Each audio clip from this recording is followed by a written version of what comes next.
Good evening, all. Good evening. Good little short show. Um, very disappointed. Um, just couldn't deliver it once again, and yeah, it's one of them things. I shouldn't have done that intro because at the moment YouTube are trying to do me on copyright every time I show it. But each time I do it, it's a different game they're doing me for copyright. The first one was West Ham Newcastle.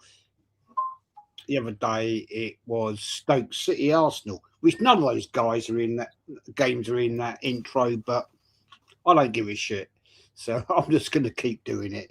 You know what I'm saying? But yeah, gutted.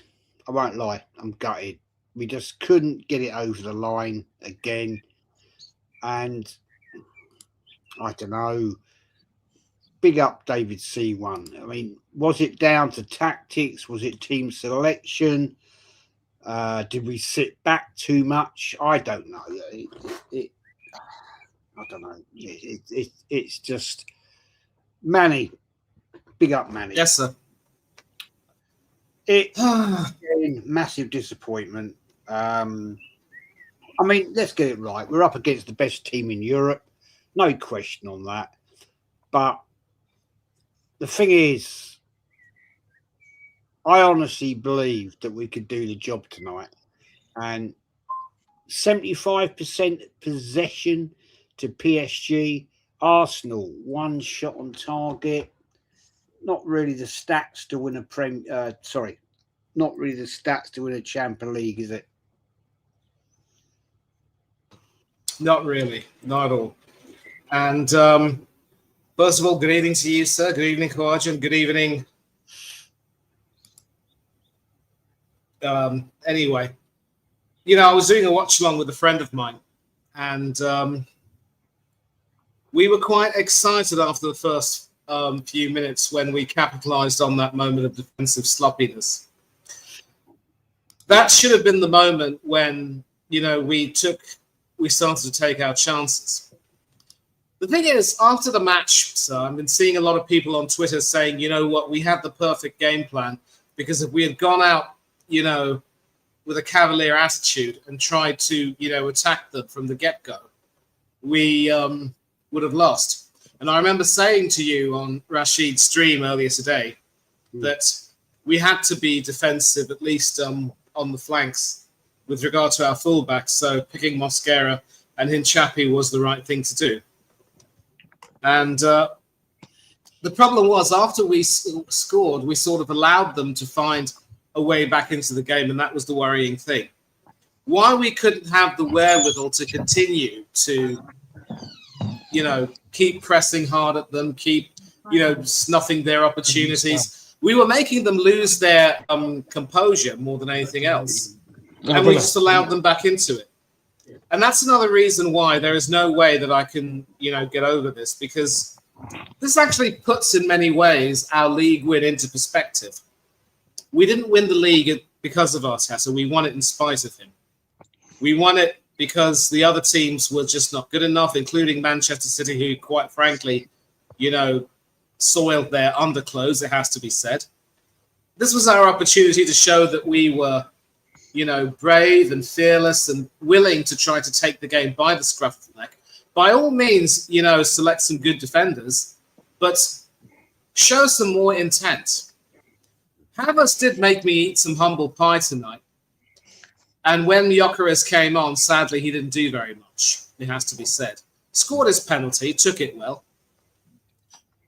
And what I just think in the end, and I want to be brief so that our other panelists can speak, what really angered me so much was just the lack of foresight from Mikel Arteta about how the game would go. When you basically have the idea that you want to sit back and let PSG, come at you in the hope that you can try and get them on the counter, you also have to be prepared for the inevitability that PSG would tighten up defensively after the goal. And that's exactly what they did. Marquinhos, got his act together. Pacho and Mendes also tightened themselves up very well indeed. And Hakimi went on to run the show down the wing. And on many occasions, both quite a few occasions later on in the game, both Mosquera and Hinchapi, and even Timber, who came on, were left for dead by their wingers. And then when he made all of those substitutions, he also didn't even consider the possibility of penalties coming into the equation. Yeah, we had some decent kickers, I thought, but you know, I just think it was a case really that, you know, Eze and Arteta and Gabriel rather just, you know, crumbled. But this is another reason why, you know, Arteta cannot really be trusted when it comes to finals. And now, having reached 2 finals this season, he's lost them both. When he won that FA Cup in 2020, I remember you saying, Jez, that it was in some ways a bit of a fluke. But he also had in that squad players who had a proper winning mentality, who knew how to step up their performances on the big occasion when it mattered, and who weren't shrinking violets. He ended up breaking up that team to create a team in his image. And what did we end up getting? We have a team that, you know, is timid when it needs to be more fearless. When players get the opportunity to shine and prove the manager wrong for not picking them in the starting 11, they muck up the opportunity. And yes, there's talk of the parade tomorrow where, you know, we are entitled to celebrate our first league win in 22 years. But any Arsenal fan, I think, will tell you that this defeat and the manner in which we lost will leave a bitter taste in the mouth. I just hope that Arteta will learn from this, because this has to hurt. In many ways, it even hurt more than when we lost the Europa League final in Baku under Unai Emery. Because it's like how Bobby Robson, Lord rest his soul, would say. It could leave us so mentally scarred, such was the acute nature of the disappointment. This has to be a watershed, but the biggest fear that I have is that Arteta's reached his apex, and I don't know if he will improve. I don't think he will want to improve. I don't think he will have the ambition to try to do more. And that's what worries me and a lot of other fans. A lot of hard decisions are going to have to be made this summer, and next season will be key. All I can say is, Mikel, you've done well this season, and I will give you your credits. But you better make sure that you are committed to building on this and not letting all of this potential go to waste. I'm out. Very well said, mate. Very well said, because I you know, he's done well. He's won the Premier League, but he won a Premier League in a shit season where a lot of teams were dropping off the plot. Liverpool, Man United, Man City. None of them were consistent. It reminds me of the year, was it 2016, when Leicester City won the Premier League. No teams, Chelsea, Liverpool, Man United. I mean, Arsenal were the only team that year to beat them twice, and we couldn't get it over the line. But I'm not going to knock that, because at the end of the day, we've won the Premier League, and we have to give the manager credit for, and the team credit for that.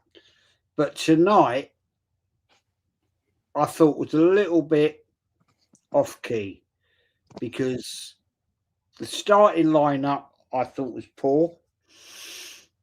I thought, look, if you're going to go out against the best team in Europe currently, then you put out your best attacking team. We went out, well, great goal from Havertz. You can't deny that. I mean, he took it brilliantly. But at the end of the day, we have to have a look at some of his tactics today. I mean, Jez, what the biggest indictment for me was Gabriel, centre half, taking the 5th penalty. Yeah. Why? But that speaks volumes, doesn't it? About talk about put pressure on the man. But he should not even. Where's Madueke? Where's Zubi? Where's the attacking play? It was literally. It must have been the 5th penalty. Well, for me, the 5th penalty is probably the most important penalty. And you're asking Gabriel, a centre half, to take that. You have to question as well, Noonan. You have to question, right? I know it's a massive occasion. Ezra's penalty was absolutely phenomenal. This, he stood there, he's looking, and he does the run up. He does that stupid. I hate. Bernardo Silva did that against Real Madrid, and that's what Eze needs to get out of his game. We're not Crystal Palace. No. You're on a level where you have to perform. You can't be dancing or just so lackadaisical around the pitch. And I'm sure. Look, he's a fantastic player. We all agree, but you're now playing for the Arsenal. You're not Palace. And that attitude now. Look, he was devastated. No, he's not there purposely missing a penalty, but it's just an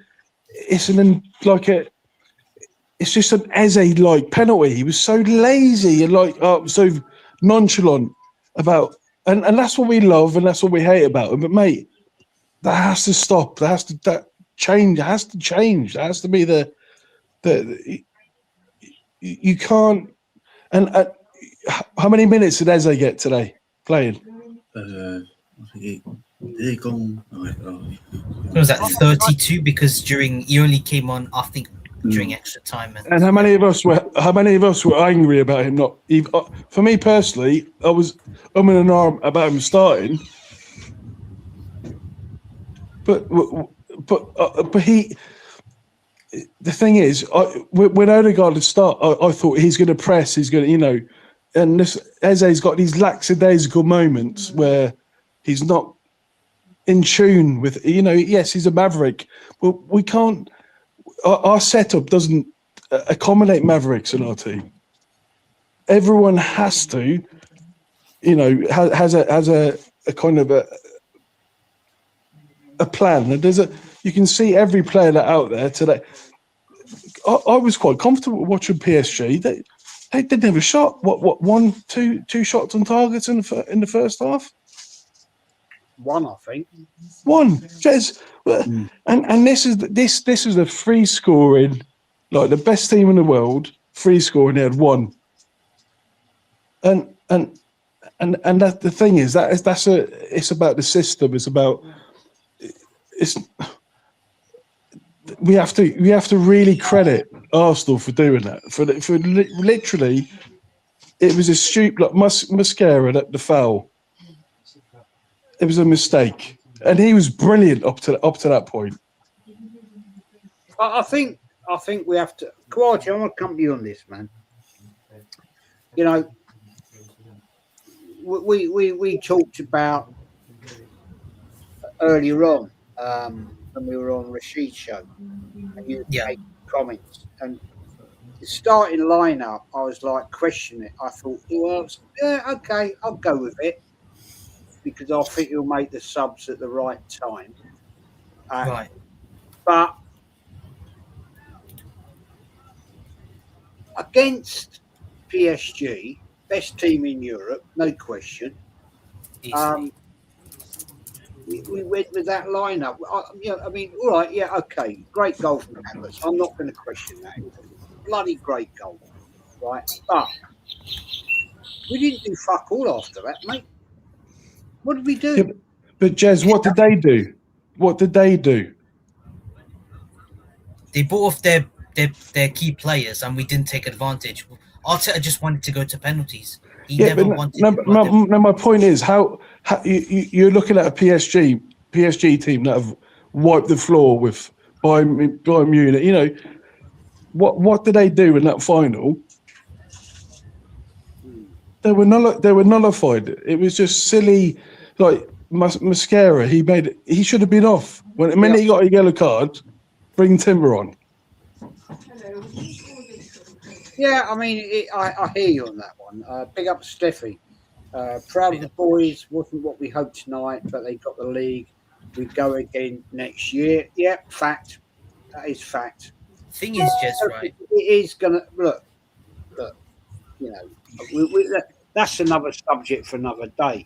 Because at the end of the day, if which I think they will. The Cronkies will back the manager. He'll get another contract or something or other. Yeah, okay, we got to say, well done. He won the Premier League. Yeah, he did. So I'm not going to criticise for that. But tonight, I think it was an absolutely tactical shit show. It was. It was. It was definitely. But how well does Saka play? Sorry, Who's Pony today? How well does Saka play? shit, it was terrible. Oh, dreadful. It was How terrible. did Odegaard do? Because our fan base was Dreadful. talking about Odegaard's assist against West Ham 3 weeks ago. He was shit. Yeah, exactly. Rice was shit. Look in terms of a ball retention, we were shit. All we were doing was relying on it was literally attack against it. We had no outlet. I think there's questions to be asked about certain players. Right, you're too right. Big up, man. Yeah, you're right, Jez. Antonio will be on in a few minutes. I think there's questions to be asked about certain things. I'm not going to rip the manager apart, okay, because he has won the Premier League for the team. Now, the player for me tonight, today, this afternoon, whatever, was Declan Rice. He showed absolutely put his heart on the line. Yeah, he gave it 120%. Yeah. Right, when he came off, he was absolutely burnt, you know. And I don't know how these players must be feeling tonight, because they must be, well, I'm hoping they're absolutely fucking gutted. And they should be, because there's a few players there tonight that were absolutely not on the game. Matty UK. Nah, sorry, mate. But Jez, he did more than what Saka did. He did, but not enough, mate. Not enough. I know, but that's an indictment of Saka, isn't it? You're a star boy. You're in the final of the Champions League. I was expecting so much of him tonight. Let me ask you this. I'm going to ask Jim this. I'm not going to come to you now. I'm going to ask Jim this one first. Right? Our captain, Odegaard, right? Fucking rubbish. Right? Did nothing. Gets substituted, as he always does. Right? But at the 90-minute team talk, he's in there giving it all the big large, all the mouth, right? Did you watch the players? They weren't listening to him. They were listening to Declan Rice. Because they're going, what the fuck are you talking about? That shows there's no respect for that captain. Because when you look at what the players are like looking around themselves in the little huddle, yeah, they're not listening to him. Because the guy's somebody's got something on the background somewhere. Somebody's got something TV thing on or something. It's not on the Uber, on your KFC app. So I'm going to have to mute each one until I get rid of it. My mic is muted, Jez. I haven't said anything. Don't worry, mate. But the thing is, when you've got a situation where the players don't respect the captain, even though he's been substituted and they don't listen to him, then you've got to go, nah, he ain't good enough. Fuck off. Get out. Get rid of. You know, and I've never in my life seen an Arsenal captain get substituted so many times as him. And that must, as a player in the squad, you'd have to think, really? And this is our captain, and he is useless, Jez. Jesus Christ. 65 minutes, and he gets binned out. Antonio, man, once again, as always, thanks for joining. Mate, give me your breakdown of what you saw tonight. Antonio. Oh, sorry, Jez. Can you guys hear me? Yeah. Yeah, we can hear you. Oh, fantastic. Sorry, like I'm just having trouble with the connection here. I'm so gutted, guys. So gutted. We were confident that we were going to do it because of what's been happening recently. And Jez, by the way, thank you for having me on your panel, and also salute to the panel as well. Jez, what you said about Odegaard, trash, useless. Why he started with him, I do not know. Okay, I was skeptical about Havertz, but you know what? He scored, so okay, fair enough to him. You know, he scored. Beautiful goal, by the way. The way he took it was just absolute crisp, pure class. But you know what? What I noticed about the game was this. We couldn't string any passes together. Not really. Losing the ball. Any passes we were doing, it's like it was either too long, or they were intercepted, or the ball was going straight to the PSG players. Yep. Now, granted, like I must admit, we held them off. Because actually, I did say, Jez, didn't I, last night, that we were going to score first, that they were going to equalise, and then in extra time, we were going to get a late winner. And everything was going the way I kind of predicted. But then obviously, like, it didn't happen that way. And I felt so sorry for Gabriel, because he's been literally our best defender, a lion at the back, a tiger, you know, a warrior. And you know what? I have to say something here. I had a kind of a feeling that he would miss. And the reason why I said, is this, yeah? The commentator was saying, like, about Gabriel, he's been a lion this season. He's been a tiger. He's been this, he's been that. And for some reason, I just had this feeling that with this commentator saying all that, you know, maybe he would actually probably not score this. I don't know. It sounds weird. It sounds strange. But then, lo and behold, you know, he shoots over the bar. And I felt so sorry for Gabriel. And for him to take a penalty, the fifth one, I know that Saka was on the bench. He came off. He's one of our penalty players. Eze, I think what Eze did, when he stopped, I think he expected the goalkeeper to like move to a different direction or in a certain direction, and then Eze would have like probably slotted it on the other side. But as the goalkeeper didn't move, I think Eze hesitated and thought, "Oh shit!" and then he just shot it wide. And it's such a shame because I thought we were going to do it, but unfortunately, the thing is, look. Yeah, I'm gutted. Just yeah. Here's a penalty. That type of penalty taking is all bullshit. It's a lottery, right? You know, if you're a proper penalty taker, you watch people that do that. They don't tippy tap and do a little dance. They just fucking slot it, right? You don't give the goalkeeper an opportunity, and all it does is basically. I mean, Thierry Henry talked about this, right? He talked about this years and years and years ago. In a penalty, taking a penalty, you just punch it. You just punch it. And the question I want to ask you guys on this one, I'm going to come to. Let's come to Manny on this one, and you guys, we go around the block on this, right? Manny, question. Raya, he's pretty shit at penalty shootouts, right? I said this afternoon when I was on Rashid's show.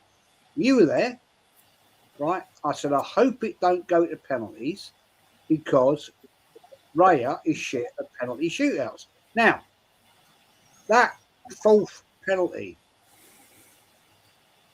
or was it the fifth? I can't remember. Fourth, right? That he had to face. He went so fucking early, man. He did. Yeah. Excuse my French. But he went so early. Like, he's left an open goal. I don't think What are you doing? What are you doing? The player, I don't know what player it was, from PSG, right? Bring it in, Mo. He must be thinking, oh, happy days. Happy Yeah. days. You know what I mean? Because I'm like, he went about 2 seconds before the guy had even struck the ball. Now, have we actually got a goalkeeping coach? Big up Del Boy, man. Manny, give me your view, man. You're muted, man. You're muted. You're muted. Maybe. Muted. Yeah, okay. I hope you can hear me now. Yeah, Yeah. okay, yeah. Yeah, we can. Yeah. First of all, Jez, let me start by saying thank you very much indeed for coming to me first on this particular topic, because I am now going to take this opportunity to cook a lot of people who have come at me on Twitter for daring to suggest that David Raya is not it. Firstly, David Raya, say goodbye to your Yashin Trophy nomination and don't even think about starting for Spain at the World Cup ahead of Unai Simon. Even Juan Garcia might have a better chance than you. I've been saying for the longest time that David Raya is really nothing but a poor man's Edison Moraes. He does have some good qualities about him. He is a good shot stopper. But going back to the penalty issue, we have to learn from history. I always say this, if we fail to learn from history, we are always doomed to repeat it. And now we've been served our humble pie. So as Arteta would say, we should shed our mouths and eat it. Let's cast our memories back to, I think it was the 2025 FA Cup third round tie, I believe it was. We played Manchester United at home at the Emirates. I remember that. That game had a lot of things going for us. I believe United had a player sent off, a very debatable call, it had to be said. We had a penalty given in our favour. I believe it was actually Martin Odegaard who took the penalty. And it was saved by Altay Bayindi. Kai Havertz went on to miss quite a few chances as well. It never should have gotten to extra time. But during the penalty shootout, United had 5 bites of the cherry. We only had 5 bites of the cherry. We only had 4. And on each and every occasion, he dived the wrong way and way too early. Now, this is not, to me, the type of person who would be trusted to guard, to take us into a penalty shootout. And mind you, one of the reasons why we signed Kepa Arrizabalaga was, ironically, he has experience in penalty shootouts. Sometimes it was good, sometimes it was crap. But we've now seen that we can't trust David Raya with regard to penalties. And to answer your question, yes, we should have a goalkeeping coach. But then when your own goalkeeping coach doesn't even seem to be able to get his own goalkeepers to do better in a penalty shootout, to make sure that you read the attacker carefully, judge when it's the right time to dive, then I'm sorry, but, that is a failure on the coaching staff, but also a failure on the player for not being willing to improve. And this is an example of David Raya believing his own hype. Let's also not forget that it was sometime in the second half, I believe, where he had a really poor pass made, and it went straight to a PSG attacker. Thankfully, I think when Dembele had the ball in the penalty area, he sent it out. So he has too many of these bozo moments for me to be considered a class goalkeeper. But in the penalty shootouts, once again, yes, he saved from Nuno Mendes, who was left-footed. I believe both the penalty takers who were left-footed missed their shots. And you should never, ever ask defenders to take a penalty. No. So he read that penalty well, but Nuno Mendes, being a defender, you couldn't really trust him to score. But for the rest, you're absolutely spot on. And when you make the same mistakes again and again and again, it's like you have to ask yourself, do you have a desire to improve yourself? Do you have a desire to take your game to a higher level? Are you just that type of person who believes your own hype, who believes everything, all the wonderful things people say about you? This is another reason why I can never, ever, ever consider David Raya to be world-class, and I don't rate him at all.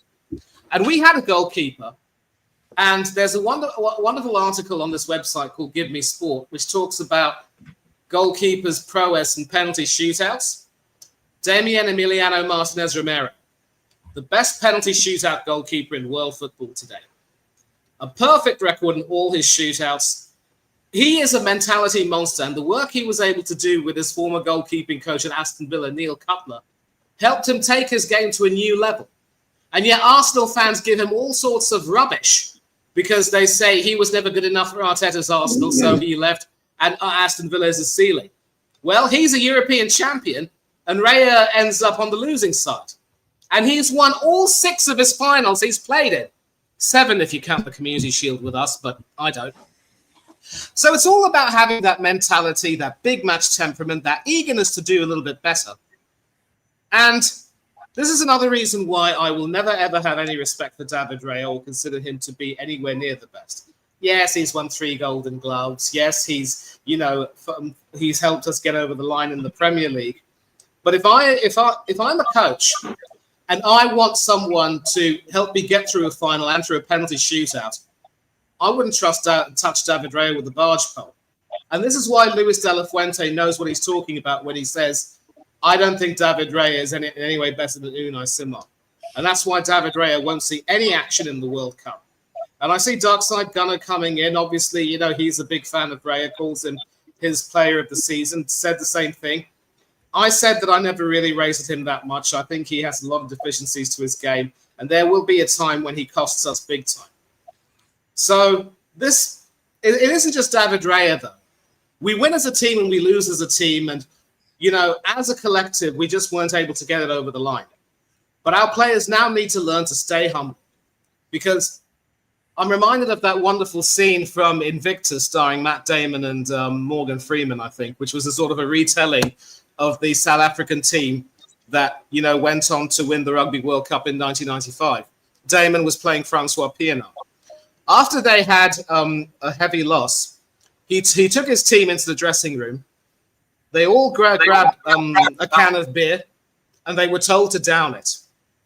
And he told the boys, this beer tastes ugly because we just lost. Remember the ugly taste of that beer and tell yourselves you should never, ever feel that way again. If David Raya has any sense of shame, has any desire to improve himself, he will look at this penalty shootout performance, aside from the Mendes save, and say, you know what? I've got to do better. I cannot believe my own hype. I don't care about winning Golden Gloves awards. It's all about trophies. And sadly, as a fan base, we seem to become a fan base which values stats over trophies more than anything else. It's we who also need to demand more. I don't care about stats. I care about trophies. And real Arsenal fans should care about trophies. If you're playing for the Arsenal, you've got to care about trophies. You've got to care about improving yourself. At the end of the day, stats will mean nothing if you can't help us win silverware. And silverware is why we are supposed to be the 3rd biggest club in the country.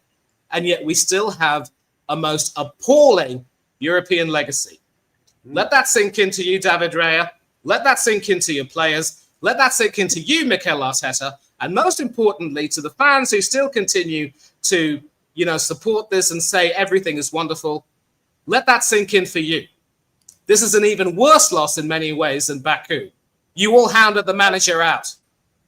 And you want to keep Mikel Arteta after this? Do yourselves a favour.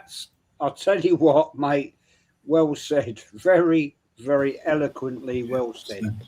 Because at the end of the day, mate, honestly, Mo, bring Mo into this one. Mo, welcome aboard, mate. Give me your breakdown. What's your view on tonight? First, I really can't believe what Arteta's game plan was today. Because let's face it, it's understandable if you're a goal up and you're playing like that because you're trying to defend the lead. That's understandable. But when they score 1-1, what was your game plan? Like, I always believe in life, when you're in a situation, you have to have a way out. And it seems like that guy didn't have a way out today, right? People could say he was trying to aim for penalties and all that stuff. And when you get to that point, what did you do? You took out the best penalty takers. And the way he lined up the formation, like, yeah, everyone was a little bit upset he started Arvids and he scored. I'll give him that, right? Maybe that worked out a little bit better. But there are things that you need to know that when you're doing something and it doesn't go your way, you just have to change it. Now, people were saying, oh, they didn't hammer us like they did Inter Milan, but they outplayed us. Today, everyone was on edge. Everyone were watching was on edge. The only reason why this manager is having a shout with some fans is because they won the Premier League. And let's face it, we won that Premier League. I don't want to be mean or harsh. I would say he won it by luck. Look at the way we played this season. If anyone could come out here and say we will end up being champions, right? After we fell off, City made a mistake, a really crucial mistake against Everton. That point was what won us the league. And let's not forget against West Ham, right? Bottom of the league, West Ham, fighting for relegation. We understand they're not gonna be the easy peak. They're not gonna play easy. We came out with a 2-1 win. Last game, last kick of the ball of the game, the VAR saved us then. Take a look at Burnley. Look at the way we played against Burnley. Burnley, bottom of the league, right? It's like we had no clue. Today, I would literally say Arteta had no clue. He won us the league, yes. Yes, he won us the league. But let's face it, I just don't want to be mean. We were lucky with that league. We won it. Everyone is hyped. Everyone is happy. Yes, we did it. Right, we did it. But today, what was your game plan? People would say he played Arvids because he wanted to play. You want the wingers to be in play, to link on play, and all this. I believe when you want to do that, you have to have pacey wingers. Look at the wingers he started. Saka, who's I don't know. He's not on it this season. Trossard cannot even run. I don't know if anyone remember there was a point where he tried to outrun Hakimi. That's why every time Trossard had the ball, he played it back because he cannot outrun Hakimi. That's where you start Martinelli. If you want to play Arvids as your starting striker, you want to leak up play, then you need pacey wingers to outrun the fullbacks. The fullbacks are Mendes and Hakimi. On FIFA, that's like 99 pace, 90. I'm not even trying to exaggerate. That's like 95 pace and 98 pace. And you have Trossard, who's like, what, 70 something, and Saka, who's 82 something pace. I'm just going off FIFA abilities here. But the formation, the strategy was not it today. I don't know what his game plan was. It baffles me. I'm trying to think about it. What was your end game today? What was your strategy? What was your game plan? Stink out a 1-0 win. Yes, we understand that. But when they scored, what did you try to do different? Like, what did you try? It left Harvard, brought out Odegaard, left Harvard. Why? Why is he still doing the same thing? Now, Nani played really good, better than Saka did. I'll give him that. But the question is, what was Arteta's game plan today? Because nothing he did worked. Nothing he did worked. I would rather have a crazy goal like Bayern when they played against Bayern Munich. I did love that game. But today's game was it was worse than the final of last year because we were just defending the whole time. Even when we were drawing the game, we were defending. The team up to defend, right? And that is what he did. Exactly the same thing he did in the League Cup final, right? He did the same bullshit, right? Because that's his style of play. We've done it all season, Jez. Yeah. He tries to play the counter attack, and look at it today, right? We were sitting with like 8 behind the ball, right? And then he's letting PSG come over, and then We've done it all. See, why is everyone like? Why do we think this is a surprise? Exactly. It's true. I fucking predicted this earlier on Rashid's. I said this is what will happen, right? And then we're trying to play high flying balls, almost like the old long ball Wimbledon tactic, right? Which doesn't work anymore. And all we did was let our midfield get flooded through, right? And let them come and attack us.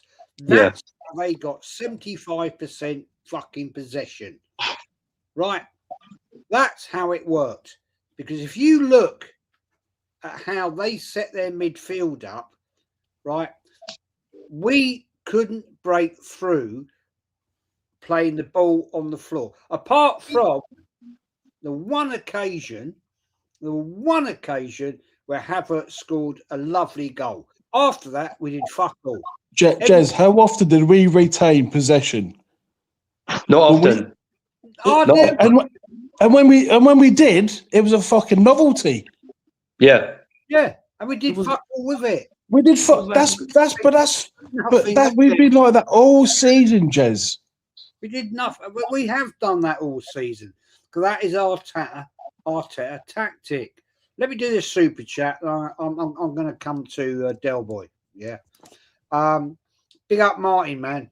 Thank you for your super chat. Yeah, I'm gutted, man. I'm gutted. Ruined my birthday tomorrow. Yeah. I'm 65 tomorrow, and it's fucked up my weekend. Oh, happy birthday, mate. That's one of them things, you know. Happy birthday, sir. 58 years of watching Arsenal, and I get this every fucking time. You know, why are the mods not banning these trolls? I don't think there's any trolls in it, mate. I'm watching the chat, and yeah, we're going to get a little bit of banter. Of course we are. We've got to live with that one. Big up Dr. Seymour. Big up Jez Panel and chat. This is why I said earlier, my foot is still on the manager's neck. He mucked it up today. Yep. Fucked it up big time. Fucked it up. But he'll get all the protection. Look, guys. Jez, how do we score the goal? How did we get? Did we get it through creative opportunity? We got it by No, mistake. it was luck of the front side. Yeah, Marquinhos tried to what? Look the ball off, got off, we bonded off Trossard, and Arvis was on the run. That's how we scored today. It's not like we played an excellent football today and we scored a goal. No. Actually, that's a good question. That's a very good question. I'm going to ask Del Boy this one, right? Del Boy, mate, honestly, you're probably feeling fucking well pissed off like we all are. No, first of all, two-part question, Del. You fucked off, I get that. I guess you are. Did you see much creativity today in Arsenal? Look, big up, Jez. Say what you want, mate. Say what you want. Hey, Del Boy. Yeah. Well done, my guy, man. Big up everyone. Like, I've been like, I haven't done anything in the last week, and it's just because I've been sitting back, relaxing, just enjoying the Premier League and everything like that, and enjoying. First of all, I just want to say this thing first, because I got emotional the other night. I done a video and I deleted it and stuff like that. It's to the fallen Gunners, everyone that of family, friends, and everything like that. Everyone on this panel and everyone in the chat and everyone that has passed away and stuff like that hasn't seen us lifting the Premier League title in over 22 years. And I'm speaking to the lady behind me that made me support Arsenal. My grandmother. I'm thinking of her, and to every other past Gunner, this is what I'm saying. We have to think of these people first. When we lifted the trophy last Sunday, I'm thinking of them people that are not around. We're talking about Chig, Craig, loads of people that I know and you guys know and everything like that. I just want to first of all look up to them and they were Gunners that didn't see us lift this trophy last weekend. So big up to them. On today's game, I'm emotional. I'm upset. I'm so upset. My son, the second the Gabriel hit the ball over the bar, and he's 8 years of age, and he just broke down crying, and it just means everything. It means everything in my family. My mom was at the Emirates last week. My auntie, her other sister, my other aunties, my cousins. It's everything to my family. This is fucking everything. Like, it's everything to my family. And people then putting your comments going, you're negative, you're this, you're that. No. You are probably fucking a fucking sperm stain in your fucking dad's ball bag when I started to fucking support Arsenal. And not only that, when my family started to support Arsenal. That woman there, her grandmother was 89 years of age. She supported Arsenal since the day, I think she was about 4 years of age when she was fucking born. And that's the reason why I support Arsenal and my family fucking supports Irish. Arsenal. So, Jez, it even goes back beyond you, mate. You know what I mean? So, like, people tell me you're negative, you're this, you're that. No. We only want best for this club. Jez, you've seen the height that this club has reached. And we all seen it in recent times when last week when Arsenal won the Premier League title and the pictures we all seen outside the Emirates. To support this club, this club is huge. This club is up there with United and Liverpool. And I'm going to say that now. It's so big. It means everything to people. It means fucking everything. And as I said, my 8-year-old kid broke down crying. He started crying. I didn't even go near him. He had to walk into his mum. I couldn't go near him because I was just broke down as well. And that's how much it means to me. And then you get knobheads, oh yeah, but you're negative football, you're this, you're that. I understand that. But you're playing PSG, who have scored probably the most goals in fucking world football in the last 63 games. And then you're telling me, oh, let's change our tactics and go for it. You don't have the firepower up there. Kai Havertz went up, got the goal, fair play. But we've no bite in behind that. Where's me captain today? Darren Sullivan put it in. Me captain. Where's me captain? Me captain to lead this team. Roy Keane. Take it off. Yeah, Roy Keane, right? And I'll go back to all your Irish, but I'm just saying, Roy Keane in the '99 when United won the Champions League, he gave everything on the line. He just goes, Zidane was one of the best players on the planet at the time. And everyone here can understand that Zidane was top draw. Keane went out and bounced him around the place. He got the yellow card. You're going to miss the final. What did he do? He says, fuck that. I'm going to keep going. Where's my captain today? What captain's getting substituted in the final? And then he's crying coming off the pitch. Why are you crying? Because you were fucking shit. Trash. I had my other son, right? He's 14 years of age, and his mate is beside me, and he's 14 as well, and he supports Man United, and he goes, "Is Odegaard playing?" He's 14, and he's telling me, "Is Odegaard playing?" I says, "Mate, I don't blame you. He actually is playing, and he's my captain, and he's not putting the shift in." See, like. No, and I'm going to pare this back. What I'm saying is an 89-year-old woman who'd fucking die for, like, who put me to fucking support Arsenal would die for the fucking crest. And Odegaard is there. What's he doing? He's getting penciled off at fucking in a Champions League final. Being an Arsenal captain, being the captain of Arsenal for us fans It means a lot. It means everything to me. Mate, come here. Boy. Just let me go here. I just want to fucking let me go, right? Because it's not fucking acceptable. Nope. And I'm stripping him off the captain's armband right now. I'm stripping him off it. I'm just saying, sorry, Martin, you're a lovely fella. You're a lovely fella. Nice. You're a nice guy. But guess what? Nice doesn't get you fucking nothing. It gets you nothing. A nice guy is a fucking bitch, right? A nice guy will get, like, oh God, some bored, right? Let's say you're with a girl. Oh, she's gorgeous. My fella's a nice guy, is he? Yeah.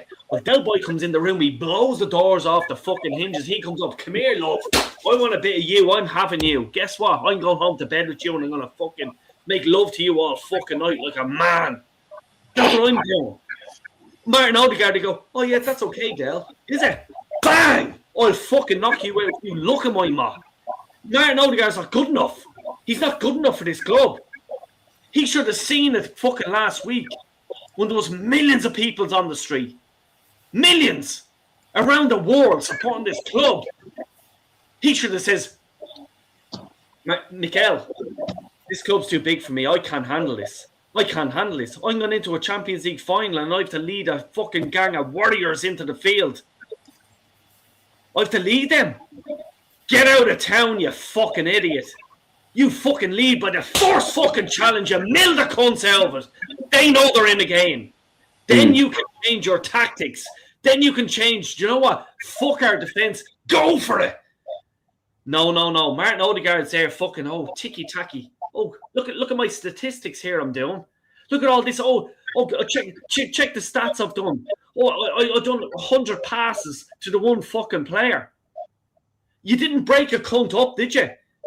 Cavaschelli or something like that. Go out and fucking mow the cunt out with first challenge and walk off, keep running. Referee has to run after you to give you a yellow. He knows he's in the game. He won't go fucking by your fucking Muscala then again. And then we're getting Muscala with a yellow card for a throw-in. Yeah.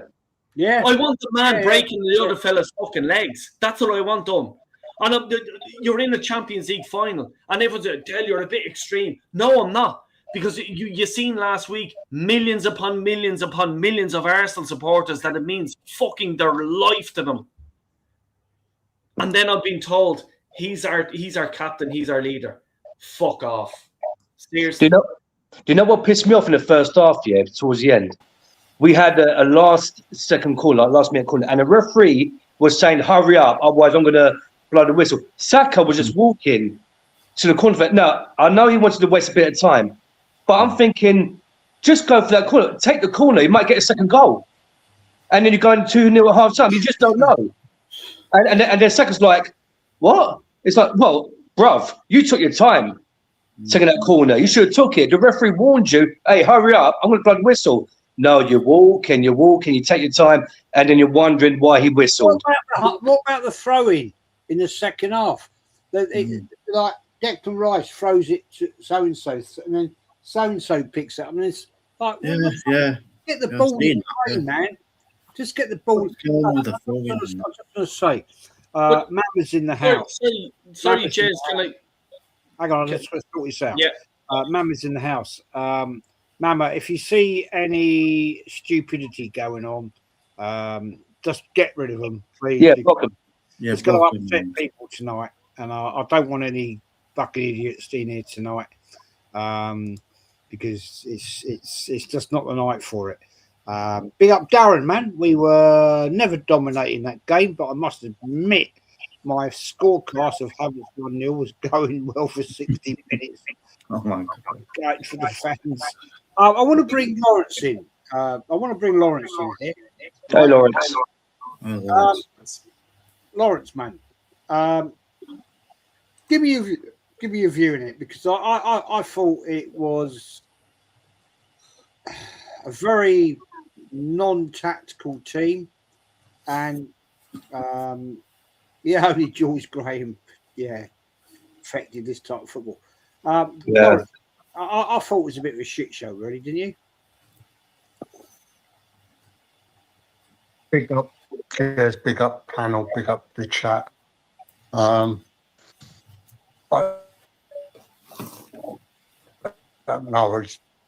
feel like I'm living deja vu, 2000. Got off to a great start, and then what did we do after that?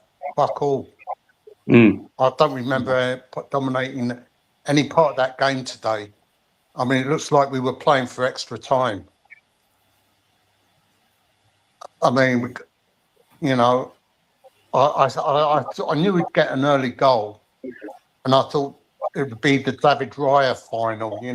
He would play out his skin and keep us ahead until the end of the game. But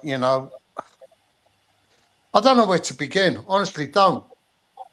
Like you said, Jez, it's typical Mikel Arteta tactics.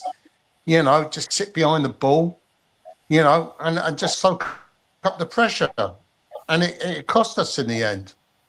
And what really upset me was Eze's penalty. I mean, didn't Arteta look at the way Eze took his penalty against Crystal Palace? Took his penalty against Newcastle when he was playing for Crystal Palace. It was the same fucking thing.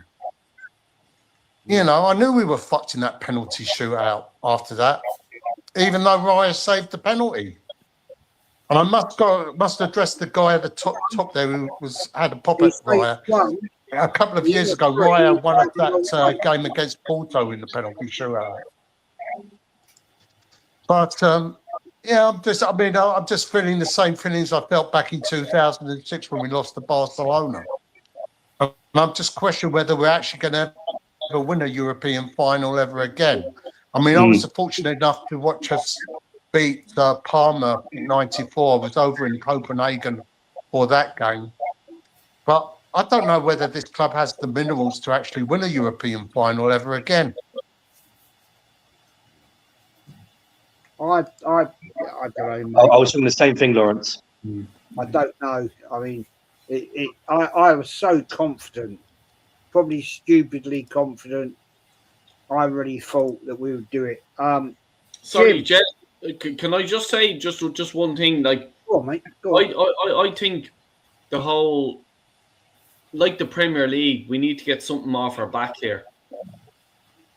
Can anyone on the panel or anyone in the chat see us winning the Champions League next year? Honestly, like is anyone here confident that we will? No. I don't see us winning the Champions League. But what do we need to do then? I think we need to drop into the Europa League. Like, you know, can you still do that? I can. Yeah, and just win that. Just win that. Because like I said, I win a Conference League. Reinvest. We need to reinvest. This manager. A lot of players need to go out the fucking door. Yeah, this summer, yeah. Yeah, I agree.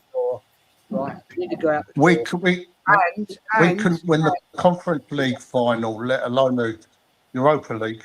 Winning, proven winning manager in Europe. That ain't going to happen. That is not going to happen, right? Because we know that this guy has or is going to get another contract for another 2-3 years. 4 years. So forget about winning in Europe, right? Forget that one. It ain't going to fucking happen, right? Yeah, we might maintain in the Premier League. I'm not convinced, personally, right? I'm not convinced. And I don't think we do very well in domestic cups. I don't think that he's actually interested in FA Cup. Jez, how many games did we lose in 90 minutes of the Champions League? Say that again, mate. How many games did we lose in the Champions League in 90 minutes? None. Didn't lose any. I don't know what you're asking. No, my point is Oliver Glasner. But look, that's a different. No, mate, we're playing against different. You can't compare. Look, the Europa League and look, we're on a different level in terms of competition. What I want to see, Arteta's found a formula. He's thought, I can't compete with Pep and playing the same foot. He's just locked it down. We've been very good defensively. Now, next season, because we have seen Arsenal beat teams 6-5. You know, we've seen the attacking football, and this link to Morgan Rogers, and this is what I want to, because that's his. That for me, that's his. I do not want to see the same level. Can you imagine watching the same football next year? No. Morgan Holland, can I just get off this bollocks of Morgan Rogers and all this fucking bullshit? He's English. Oh, God, he's fucking quality. He's fucking dog shit. He plays for fucking Nottingham Forest, who were nearly fucking relegated. And next thing you're talking about... No, Morgan Rogers plays for Villa, mate. No, just let me off here. I'm going fucking wild here. Because, he's English. He's quality. He's fucking shite. He's not good enough to win a fucking Champions League. Would Morgan Rogers be on the fucking pitch there today? Would he have won us a fucking Champions League? He wouldn't. His fucking bollocks. Now, don't fucking give me all this fucking English cunt and shite, because I want to win a Champions League. I've been waiting since 1994 to win a fucking European title. Okay, I've been waiting there that fucking long. And for some fucking arseholes to turn around and go, let's get Morgan Rogers. Let's Well, get this. you tell me then, mate. What player would you like? What player do you think is going to improve I'm us? talking about your man Cavavilli fucking off PSG. Oh, because we're just going to rock up to PSG and give them all the money, yeah? We should be. Mate, hold on. We have the money. We're the richest fucking team on the fucking planet. We have the money. Yeah, You just mate, go to him and you just go, here, come think. Hold on. Morgan Rogers or Cavavilli, who's one of the best. Of course I'll have Kavashvili. But, mate, are you living in fucking FIFA? But are you living in fucking FIFA manager? And you're just going to go and buy... Are you that fucking stupid? Why are you setting your standards low? Why is it that low? You're Morgan Rogers. Would he have won that fucking Champions League there today? He fucking wouldn't. His bollocks. Don't give me all this fucking shit. I have a standard. Mate, you need to stop playing FIFA, mate. You need to get off that fucking football manager shit and start getting in with the real world. I'm on about players that we're realistically going to get and that realistically clubs are going to sell. You're going to go out and there's a blanket where you can sign any fucking player in Europe. Is that your opinion? Mate, what's the biggest league in the world? Are you fucking deluded or what? What's the biggest league in the world? It doesn't matter what the biggest league in the world. What you want? Why? So what? If it's the biggest league in the world, why is Messi not played in this league? In his prime. The Premier League is the most expensive league in the world. It's every player on the planet wants to go there. So you know that, do you? Hold on. I let you talk. Let me talk, right? So I'm just saying he will double or triple his wages. Eddie Nketiah was on 200 grand a fucking week at Arsenal. So you saying that this guy is just going to turn around and go, oh, my allegiance is with PSG. I've won 2 Champions Leagues. He's going to go, I can go over to Arsenal. I'll double me fucking wages. And I'll be probably in the fucking semi-final or something like this in the Champions League and maybe get there. But guess what? I'm fucking wearing me red panties tonight, love. So who are you signing then? Who are you signing? Hold on. I'll let you talk. All right, sorry, yeah. Next thing you're just talking about Morgan Rogers. Are you serious? Well, who are you signing? Who are you signing then? I just told you who I'm signing. I'm going for the big cunts in the whole fucking planet because we have so much money. Fucking, what's your man with the mole in his fucking face? David Ornstein is even saying Arsenal are fucking rolling it in. We can get any player on the planet. And they're all loving up to Mikel Arteta. And you're aiming for Morgan Rogers, who was fucking nearly relegated. If you think that, mate, you need to really... It's not down there just to, he's an English legend or whatever the fuck. He can't even get on the English team. So who are you signing then? You're the Arsenal owner. You think we can just sign anyone we want? Who are we signing? So realistically, who we're signing? No. There's no realistically, because I gave you Morgan Rogers as an example of realistically, and you just fucking said Morgan. So no, you've got this fantasy fucking brain in terms of you can. Who are you signing? You're the man. You're the owner of Arsenal Football Club. Yeah, who are you signing? I want to say something. What I said. I told you, Kajidli, off fucking PSG. But you're not signing him, bruv. How are you not signing him? How we like? Lads, do you not understand what I'm saying? Lads, am I in the minority here? We can double his wages. Do you think that he was born just going, I support PSG? He's following the dollar, mate. That's what he's doing. I told you there, Eddie Nketiah got fucking 150 grand a week plus 5 million to fucking sign on for Arsenal. But mate, you're arguing about the wrong thing here. To be honest, I think we're arguing about the wrong thing. It's not about Kvaratskhelia or Morgan Rogers coming into the squad. We just gotta understand something. If either one of them comes into the squad, are you telling me that Arsenal are gonna be better? Now look at the manager. Seriously, that's what I just think we need to look at. No matter who we bring in, it is still going to be playing the same shit football. Exactly. He wants his wingers to be tracking back and be helping. Everyone is talking about David Raya winning 3 golden boots in the. You got to understand something. You will win 3 golden boots in a row if your defense, if all of your players, 9 of your players are back helping you out. If your wingers are helping your fullbacks. Mo, what I will say to you is, like, we have to be realistic here. he's getting a new contract. Yeah. He is. Either way. So that's what's happening.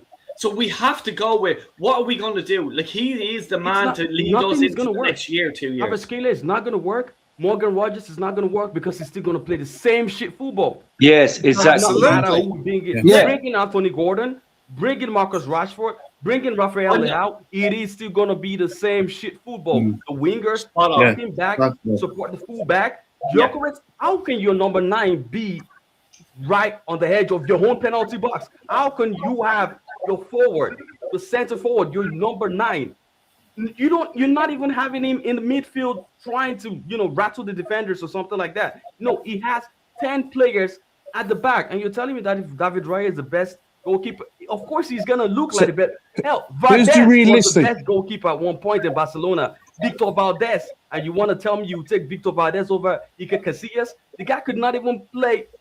Casillas was number 1 in the Spanish squad, but Valdez was the best goalkeeper and the number 1 goalkeeper in Barcelona. Why? Because they had the strong defense. You are gonna look like the best goalkeeper in the league, the best goalkeeper in the world, if your fullbacks are helping if your wingers are helping your fullbacks, if your midfield is sitting right in front of your center back, and if you have your center forward coming in and playing as your number 6. Did anyone see Victor Gyökeres today?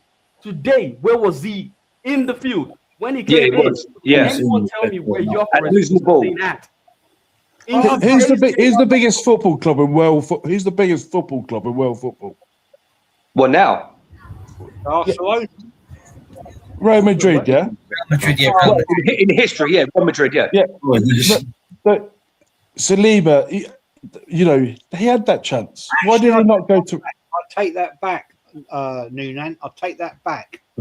The biggest Arsenal supported club in world football is actually Manchester United. Yeah. But anyway, I want to come back to this. Let me just do this super chat. I mean, we can come back on this. And also, Jez, I'll say something afterwards, please. Yeah, thank you. I've got a couple of questions to ask on this one. Big up, Stephen, man. Good evening, Jez and Arsenal panel. Feel horrible after tonight. Try and have a happy birthday. Cheers, man. Tomorrow with the family. We go again next season. Thank you, mate, for your super chat. Yeah, we will. We'll keep going. We'll keep fucking going. It's fucking like a kick in the bollocks once again. But I will throw this in here. Right? I want to throw this in here. Right. And I'll go around the panel. Anybody just jump in on this one, right? Big debate there about that player. I thought, yeah, that's interesting. But I think looking at what happened tonight, right, in the Champions League, it does show to me that we're not quite yet got that team that's ready to take on the best of the best. So, Manny, I'm going to start with you, and then Noonan, and we'd go around the panel. We'll go around the panel on this, right? And Noonan, love to your brother. I'm not. I think, mate, we're just as passionate as each other, aren't we, love? You know what I mean? You know what I mean, bro?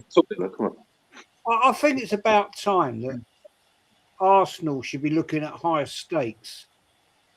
The fact that we've just lost in the Champions League final to the best team in Europe, you can't argue about it.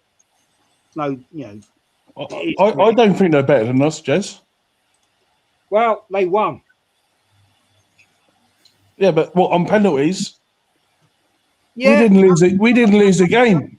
Hang on, 75% of possession. But Mourinho was held for this exact type of football. We didn't lose the game because we didn't play. We were just sitting back defending. I don't agree. Mourinho was different, though. He was different. 5% of possession. Our whole game plan, Noonan, right, was defend, kick it long. Defend. No, I'm being facetious. You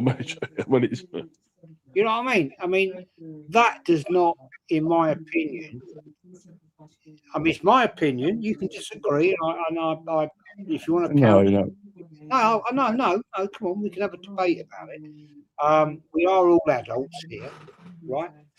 And to me, that is not how you win the biggest trophies. I agree. Because We don't want to see football played like that. but the thing is, we need to step up now and start buying the biggest and the best. Yeah. Okay, can I, Jez? What do you think, man? I want to hear from you. Can I just jump in real quick? Because I agree with Neil. It's up after you. After you got double. Yeah, just a quick one. I actually agree with you because you're in the Champions League final and it's like a fight. Like I've done boxing for 10 years and it's like, oh, this guy is really offensive. He just goes for you or whatever, like, you know, and you've been such a good, like Floyd Mayweather. Floyd Mayweather was the best defensive fighter and he'll just get the few punches in and he'll knock you out or he'll get the points or whatever. And that's the way he was, right? That's the way Arsenal were like Floyd Mayweather. Like, but you're asking a boxer then to change his whole stance in a final and just go for it. It's not his sort of thing to do. That's a brilliant analogy. That is a brilliant analogy. Exactly Thank that. you. Yeah.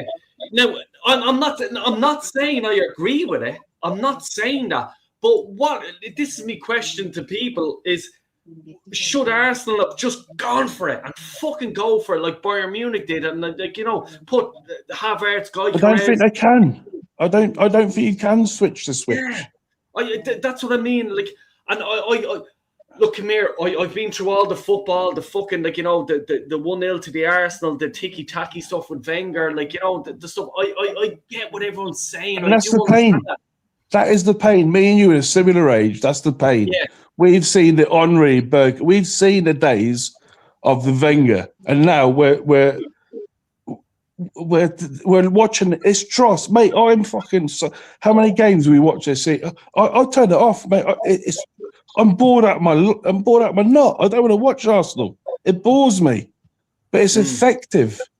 And I'm now starting to think, like in that final, do I accept that we won the Premier League? It's effective, but I'm not going to accept the next season because the Arsenal way is not that. It's not. Yeah, Jez, George Graham days. You know exactly 1-0 to the Arsenal. But like, see, we were in the dogfight today. What I would have liked to have seen is you played the final the way you did play it in the first, let's say, 70 minutes, and then change something there. You change something there, and then just go, do you know what? Instead of doing this, we'll go now. Press. Just fucking go for it because we don't want to go to penalties.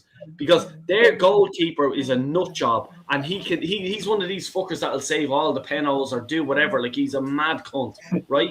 But you know, when have we done it though? When have we done that in the season? We've gone 1-0 up. Yeah. When have we ever gone for the throat? There's a handful of games that we've just annihilated. More often than not, we just sit back and we go, "Oh, we'll accept the 1-0 and we'll just see it out." Yeah. To be honest, I want to bring Manny in on this one, right? I'm going to bring in Mo and Jimbo. Manny, yes, sir. I think what we should be looking at here is the fact that we look, you know, after watching that tonight, Manny, we should be looking at going bigger on players.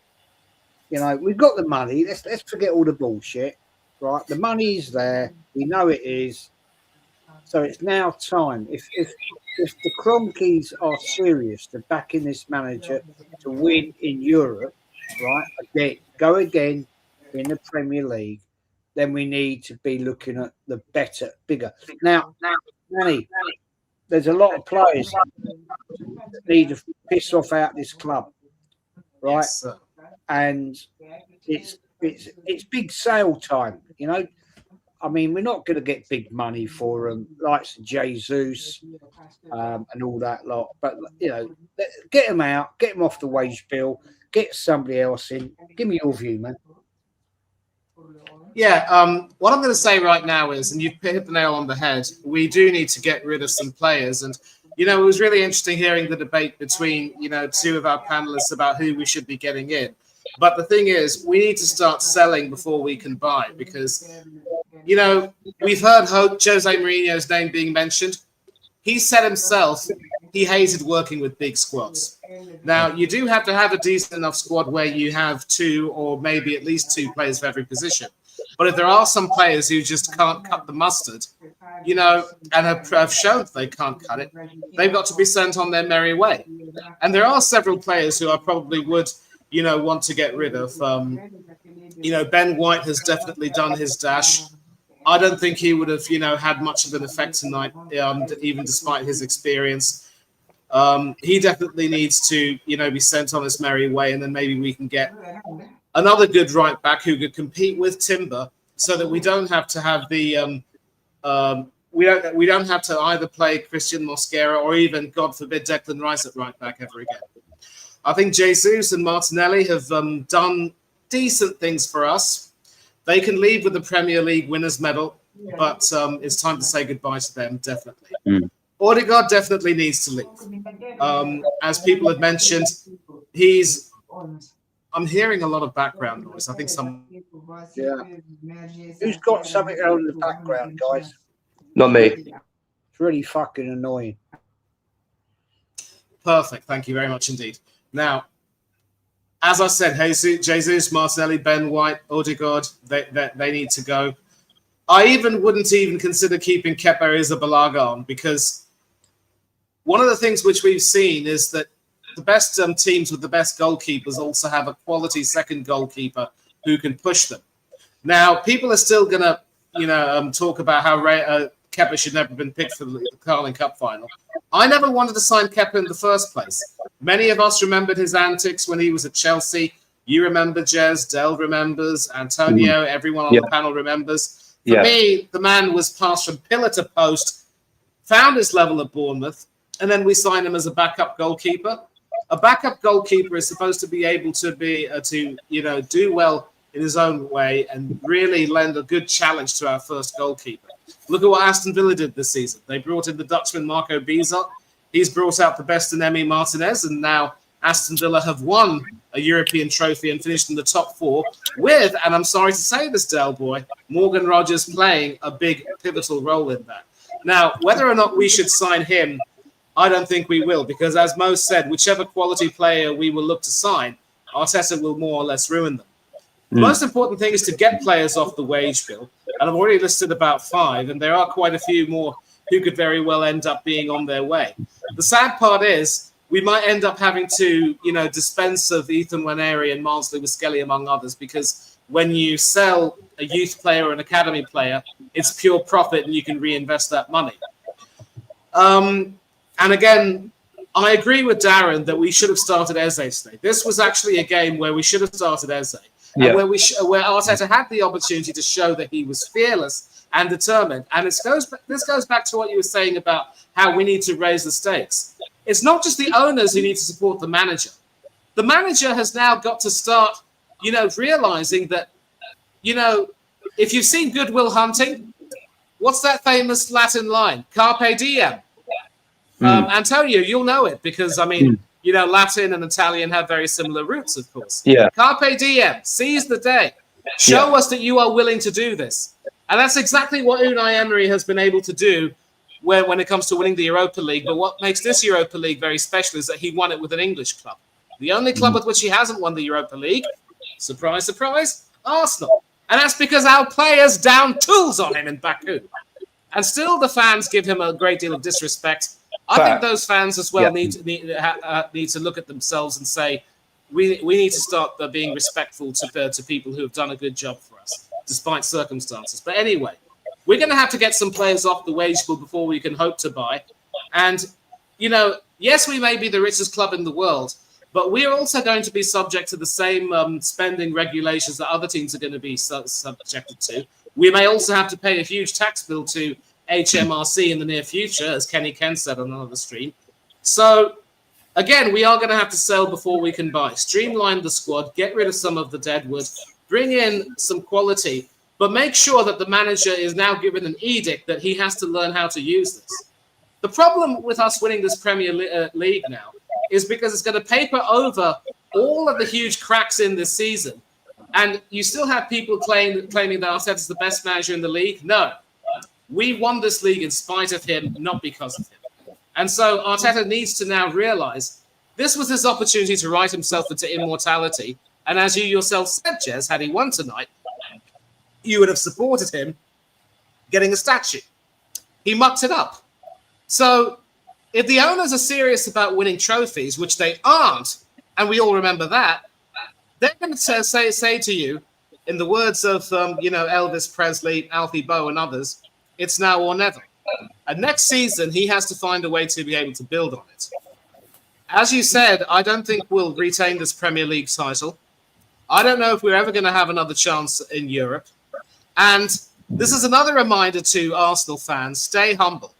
Until we win a Champions League title, we will never be too good for a Europa League or even a Conference League, because a European trophy is always a European trophy. Until we learn to, be more humble and respect other teams' accomplishments and be honest with ourselves on where we stand, we're going to continue to have these disappointments. And so, by all means, if you want to celebrate the Premier League triumph, do so. Don't look a gift horse in the mouth to a hungry man. There's no such thing as bad bread, by all means. But again, as you said, Jess, we have to raise the stakes. We have to demand more for ourselves. We have to demand more for each other. And we have to expect the owners as well to start demanding winning. Because if these same owners demand nothing less than trophies with their American franchises, why are they not willing to demand the same with us? We're supposed to be the third biggest club in terms of trophies, the richest club in the world. And yet, we still have one of the most appalling European legacies of any so-called big club. That is shameful. And tonight has put that into perspective. So we have to, in addition, in order to raise the stakes, we've got to raise the standards. And every single one of us as stakeholders are responsible for that. I will say, go on, Jess. Go, no, Jim, go on, mate, go on. Oh, Jim, yeah, go on, Jim, but I'll go after. Yeah. What's the game? No. You're on here to have your say. That's why I invite people over. You're here to have what you want to say. So go for it, man. Big up, Mama. Okay, I watched the game today, and that Havertz goal was class because he ran like like in the box and then shot straight in the net and made it 1-0. I was happy, and I think Arteta just parked the bus and that and went. I knew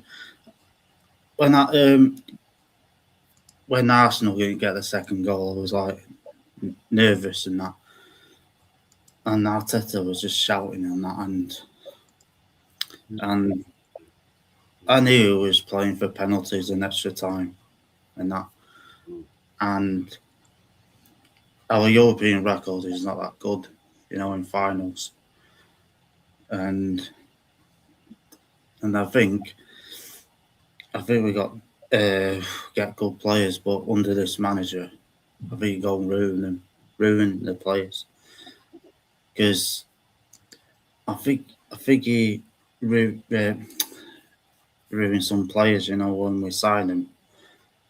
So I don't think it's the players. I think it's the manager, like not playing them right and that.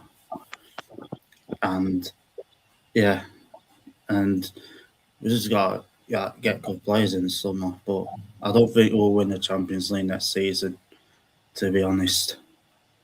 No. I think we'll get to the quarterfinals or semi-finals next year, next season.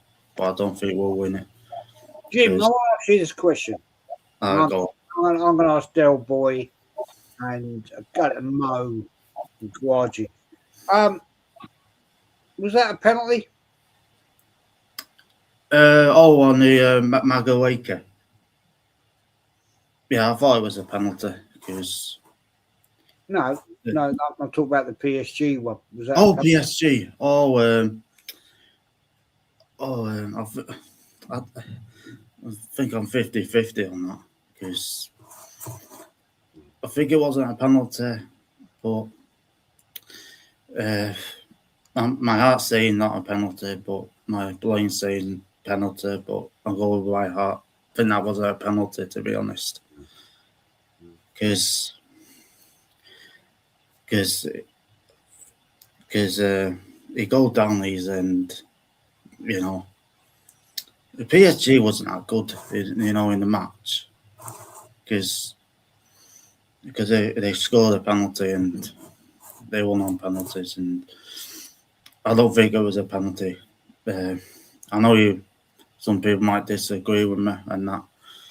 I totally disagree with you. That was a penalty. Yeah. That was. I mean, it was a stupid tackle. Stupid tackle. Anyway, Del Boy, was that a penalty? The PSG one I'm talking about, was that a penalty? Yeah, it was, unfortunately. I just think, look, I can't take anything away from Mascara. At the time, like, he played well. He was very good. The yellow card he got. I thought I'll come back to the ref in a minute, but I didn't think he should have deserved the yellow card. He should have been given a warning for that. But I just think the tackle he done. We've all played the game. Blood rush to the head. You think I need to make this tackle.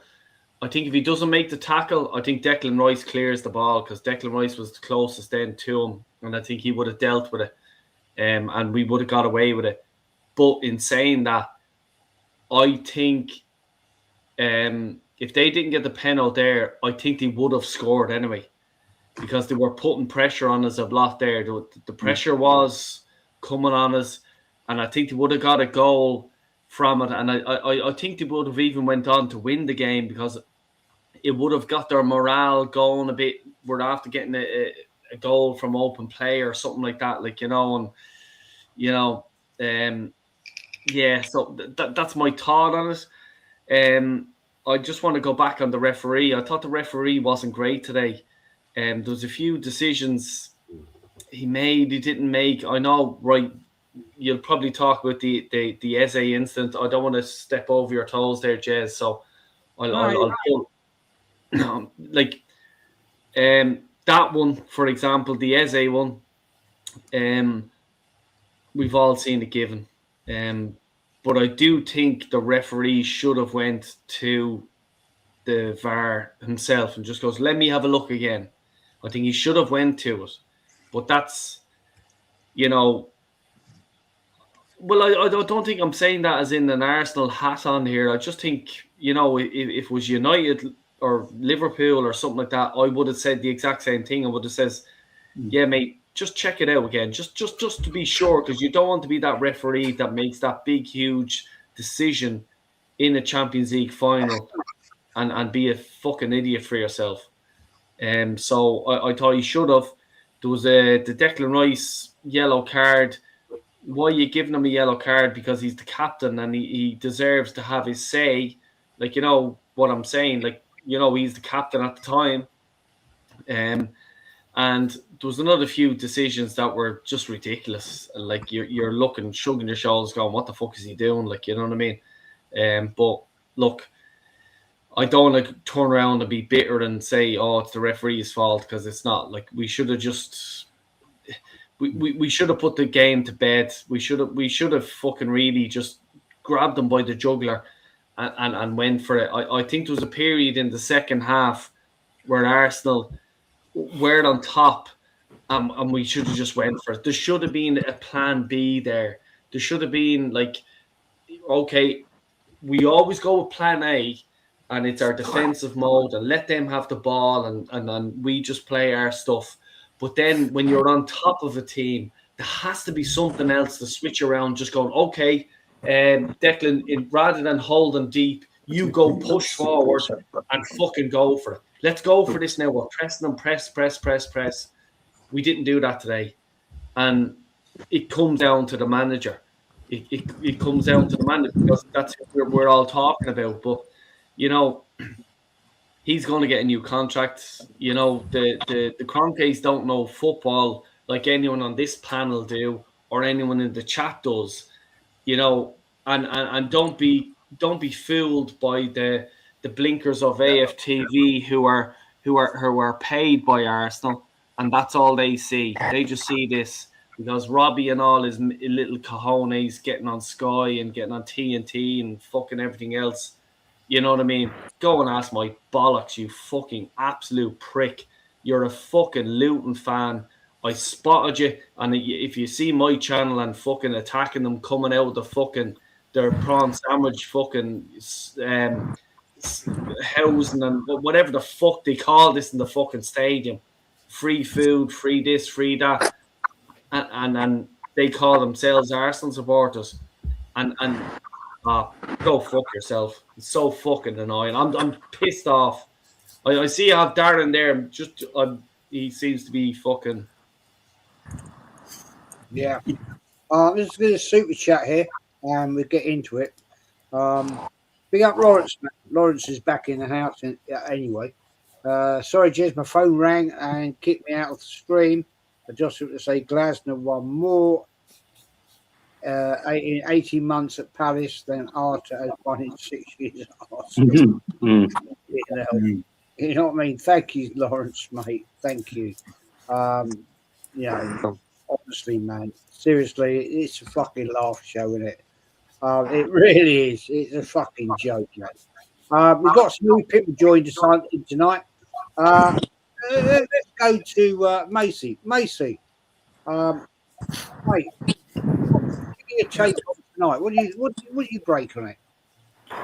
Well, Sages, I'm a bit heartbroken by this defeat. Like, I was fully confident we can win this Champions League, but the way first half, I gotta say, we were playing so well. Kai Havertz absolutely took his goal well. Like, that was prime Robin van Persie. He absolutely scored that brilliant goal.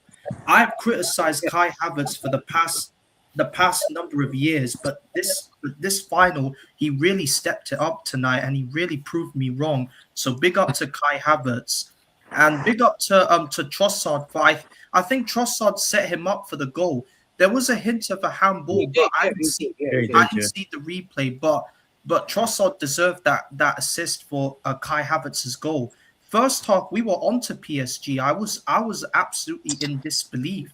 But second half, we started to fade away a bit, and then PSG started to come into the game more. The penalty that they got, what are you doing, Mosquera? You're on a yellow card, and you do that in the penalty box. I said it before, this guy is not the player that all these fan base hype up to be, because none of you watch Valencia like I do, because when I watched Valencia and how he played there, he was rash, he can't defend properly, and he's always getting outpaced by any La Liga players. So Mosquera, for me, like, he did play, he was a bit like, he managed to keep out most of PSG's players like Kvaratskhelia, Vitinha at times, but the penalty, bro, you like, what are you doing? Extra time, like, we were very close to getting getting a second goal, but it's just like we were just like, we need to shoot quickly, because I don't know why the players take so long to shoot. We're in a good position now, fire in the shots. I just don't know why the players are too afraid to take a shot. And the penalty that we should have got from Madueke, I think it has to be a penalty. Madueke gets the ball, and then Nuno Mendes, he just barges him into the penalty area. That should be a penalty for me, but I'm not going to criticize the referee here, because I'm not like any one of these Arsenal fan base that criticize referees all the time. I'm going to keep it real, but that should have been a penalty for me. And the shootout, when I saw Eze miss that penalty, I feel sorry for him, because that's like, he should have started that. He should have come on very quickly. But the fact that this manager brings him on at extra time was a bit too late. You should have brought him on quickly, because we could have gone for that winning goal. But instead, you waited until extra time to bring Eze on. And I feel sorry for the guy, because this was the opportunity to bring some spark into the team.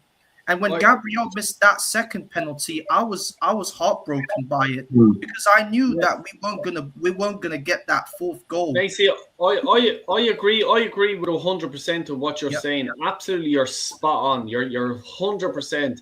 The only thing I would say about with the Eze penalty, and it's my first time talking about it, is I think Arteta should have said to everyone, because penalties were an option all the way through the week, the last few weeks or whatever. You're in Champions League final. If we get the penalties, this is what happens. I think what should have been said is, you don't fuck around with this little tippy reindeer shitty, and then no.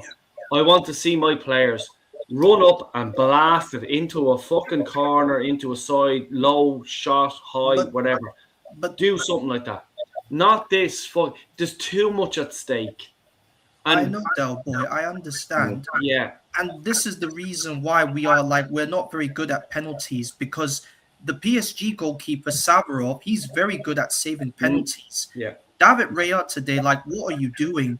You only made one good save, and that was against Nuno Mendes. But all in all, you would keep on skipping around, bouncing around, looking like Bugs Bunny from Looney Tunes. Stay in your goal and just just watch where the shot is going, then save it. But instead, you're just bouncing around like you're Bugs Bunny from Looney Tunes. So why Emi Martinez then? We could have kept Emi Martinez, and he could have saved our penalties. Yeah. Well, he goes so early.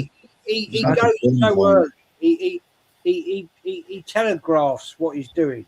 If you look at those first three penalties, right, he died the same way every fucking time. Yeah.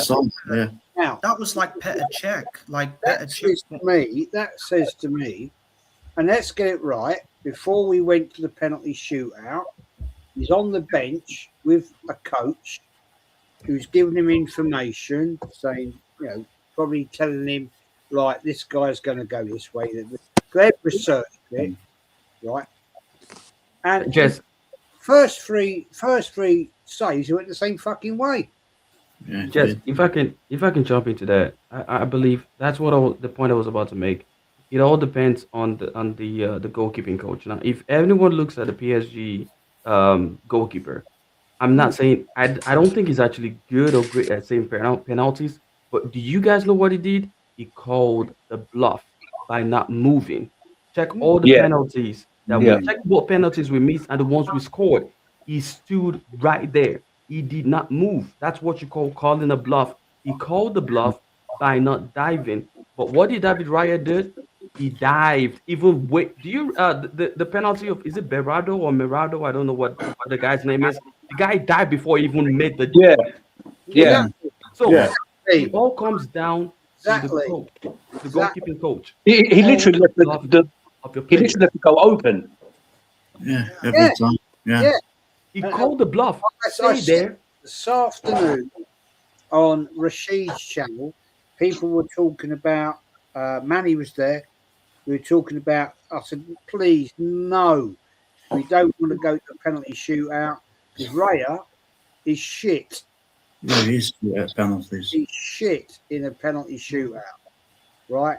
All right, we got away with it at Crystal Palace, 8-7. Fair enough. Okay. Yeah.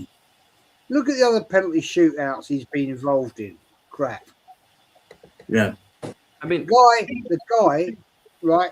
I don't know if he researches his previously before a game, if it has to go to a penalty shootout, and researches who possibly are going to be the penalty shootout takers, But fucking clearly to me today, he hadn't. The first three he dived the same way, to the right. Right? He dived, and then, yes, the fourth one, he saved it. Fantastic. Great save. Brilliant. Well done. Right? But first fucking three, man. Jesus Christ almighty. You might have just gone and stood by the right-hand goalpost. Here's the goal. Have a go. Shocking. Let me do this super chat. Okay. Silver Gun at 1886, man. Big up to you. We lost, accept it. We are Premier Champs. We march. Yep, I hear you. I agree with you. and it could have been even better. Could have been Hey, better. Jess, if I But, could yeah, Jez, reply, can I say something? is that yeah, super tell chat? you, please. Yeah, I will say one thing. Just to go off topic, I think this summer is going to be very important. It was I want to feed off what Del Boy was talking about, what Manny was talking about, noon before he went off, and even yourself, Jez. The thing is, this summer is going to be very important, and the reason why is because, as you guys already mentioned, we got players that need to go. But the thing is, they're on high wages. So what's going to happen there? That's number one. Number two, if we're not able to sell them because of maybe wages or whatever, then again, rip up contracts, go for free, losing money. Okay, well, even though we have got money, but you get the joint. It's the principle, yeah. Also, as well, talking about we want this player, we can have that player, we can have that player. It depends on Arteta himself. He has a system, and he has certain players that he probably wants. We can sit and say, yeah, we want to have a Scalia, we want this, we want that. But it depends what Arteta wants. Now, this summer, Berta and Arteta will need to work together to get in great players. But will there be a clash between the both of them? Arteta may want this player, but Berta will say, no, this player is better. That's another problem. And also, as you already said, the owners, would they want to invest more? Would they want to be like, look, we lost Champions League, but no, next year we're going to go for the Champions League. We're going to win more trophies. We're going to set standards here now. Those are the questions, guys, and those are potential issues. So that's what I want to say. Well, if I might jump in Fair about point. Fair point. I want to bring Darren in. Darren, you know, fucking hell, man. Disappointing. Oh, he's gone. No, I won't bring him in. It's one of them things. Lawrence, I'll bring Lawrence in. Mate, thank you for your super chat earlier. You're welcome. It's just, it's, I don't know, mate. I mean, you and me, right? We've been around a way long time around Arsenal. You know what I mean? And it's another kick in the face, isn't it? Yeah. Well, I'm like you, Jez. So it's my birthday this Thursday. I'm going to be 67. So now I'm questioning whether I'm actually going to see us win another European trophy. I'm with you. I just, you're a youngster compared to me. I've had 2 years. I just can't see it, Jez. I mean, yeah, but I just can't see it because we've how many times have we seen this? We get to a European final and we borrow it. You know, I mean, we should have won that Europa final against Galatasaray.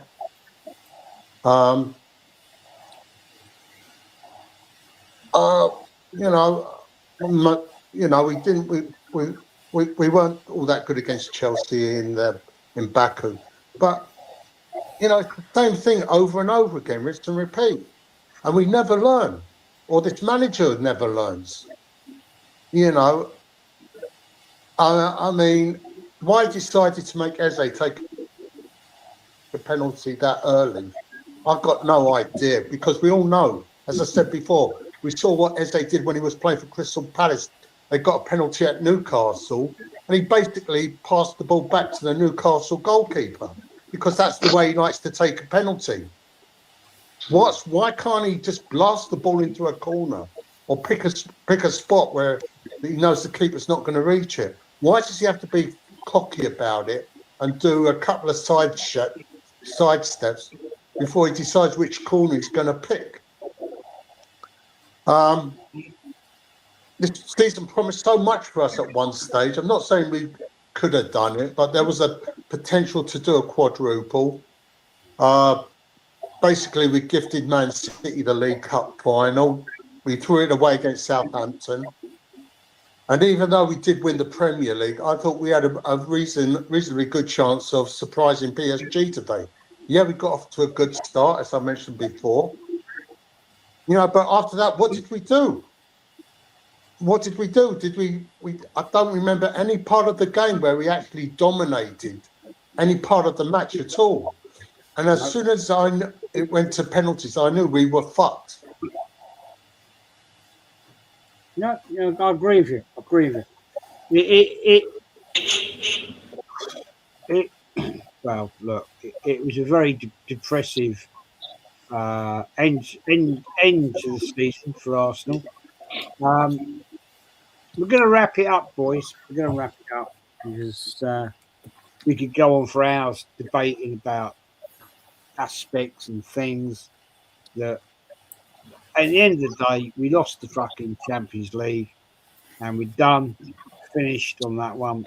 And yeah, I'm gutted. Well, no, they haven't ruined my weekend at the end of the day. They gave the best shot, and I hate to think how they fucking feel right now. They must be absolutely on the floor. But they'll move on, and we go again next year. But, Manny, mate, Yes, sir. buddy, we've been on YouTube for about 7 years now. I think I worked it out earlier. And shout yourself out, man. You're always a real one.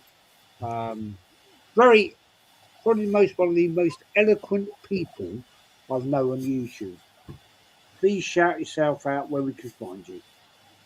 Thank you very much indeed, sir, for that. Always a pleasure to come on your panel and, your show, and big up to the panel as well. We've had some agreements, we've had some disagreements, but I think we can all agree that tonight was just, heartbreaking on so many levels. All we can do is, just dust ourselves up, keep calm and carry on, as they say, and that's what we're going to have to do. As to where you can find me on YouTube, well, you can obviously find me here on your channel. I know that I've been told that I have to start my own channel very soon, and I'm doing some work on that. Yeah, you can catch me on your channel. I've been on Del Boy's channel for several years. Always wonderful to share a stream with him. And I do make it a point to try to go on some other channels whenever they have call-in shows. So big up to the Latvian Gooner, Rob, who had a stream today. Poor chap didn't know that it was clashing with this, but I have gone on and done some call-in shows with him. So great to see him, and quite a few other channels where you can find me. And my social media accounts are on Instagram and Threads, it's Manny Thangadorai 1981. And on Twitter, it's Thangadorai 1981. And I also want to end this by calling out this idiot who Jez and many of us know all too well. This guy had the nerve after Barcelona lost to Atletico Madrid in the quarters, the same Atletico Madrid we beat in the semis, to say, Hansi Flick, you are nothing but a fraud. And so I quote tweeted him a few minutes ago saying, not a few, 2 hours ago saying, I am so glad I bookmarked this tweet, Egal. Fans like you shame us all as a collective. Hansi Flick has already won a treble with Bayern. Arteta had his chance to write his name into history, but he mucked it all up. So who's the fraud now, boy? And there's no statue for your beloved Arteta either. Fans like you, Egal, you make us one of the most despised fan bases in the league. Yeah. You better humble yourself soon, or next season will be more of the same. You've been warned.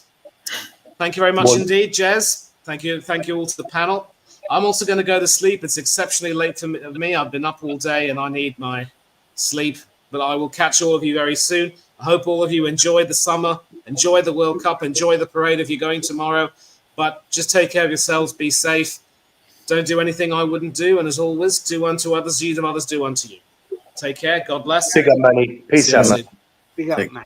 Absolute legend in my role. Absolute legend. Jimbo, shout yourself out, man. Where we can find what's coming up. Thanks for having me on, Jess, as always. Big up to Del Boy. Big up to Antonio. Big up, man. Big up to Mo. Big up to Macy. Big up to Lawrence. And big up to Darren. And you can find me on Instagram, JimBobJoe371989. I did some reels before and post before the final. And yeah, we can carry on next season and see where we can go from there. And remember, everyone, it's not Arteta FC, it's Arsenal FC. Because I love this club from the bottom of my heart, and I will not be Arteta in or out. I'm not supporting the manager.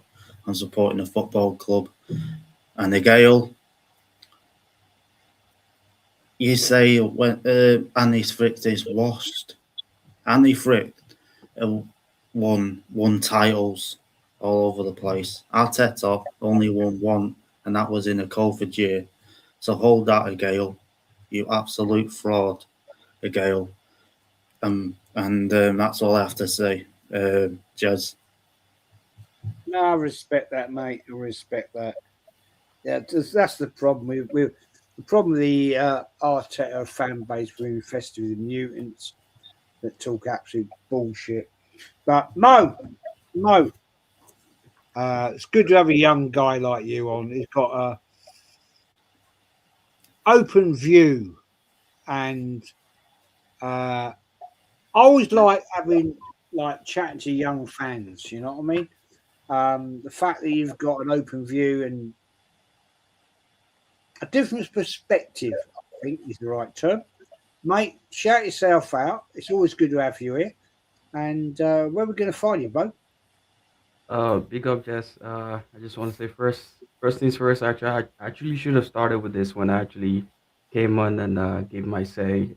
Thank you guys. Thank you so much, Jess, for giving me this opportunity to be here. Thank you all for actually, acknowledging and letting me speak and all that. But yeah, like I always say, I've not seen Arsenal, playing the Champions League final, but I've watched them, and that's because I'm far away. I'm thousands of miles away from UK, from Emirates, from Baku, from Budapest, or anything like that.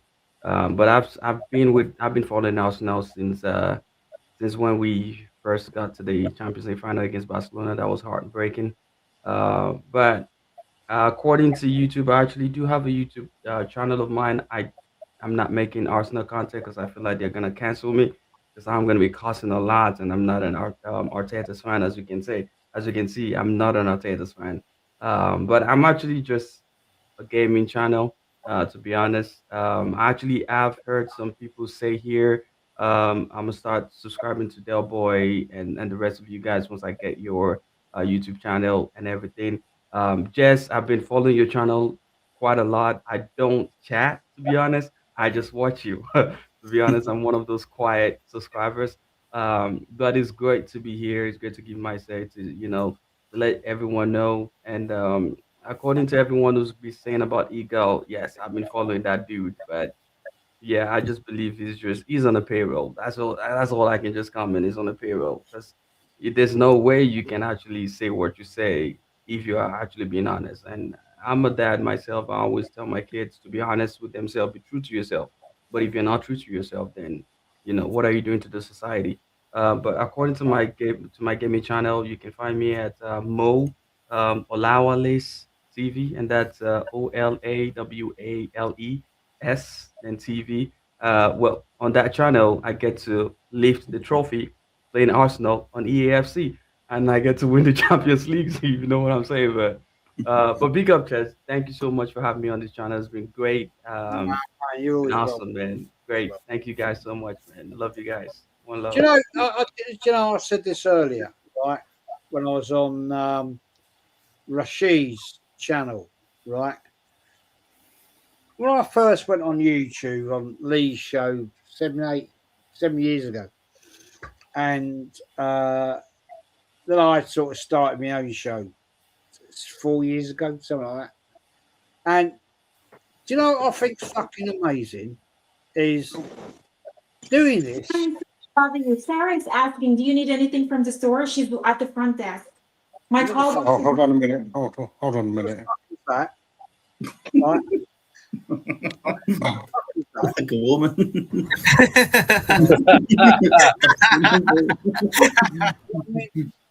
I mean, come on, man, show some respect.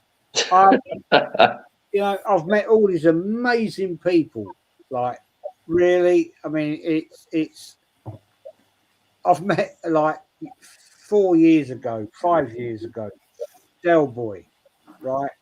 Kawaji, yeah, Jimbo recently, and tonight Mo.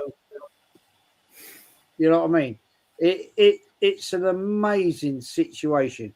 Fucking hell! I mean, the man himself, Antonio, been Big up, here man. from day one, been here from day one, and even whether Arsenal are good or bad, right, right. I think it's like, how do I describe it? You know, it's come to the end of the season and everything, but it's developed into an amazing family of people that we can all talk, chat, have a laugh, and support each other through good and bad.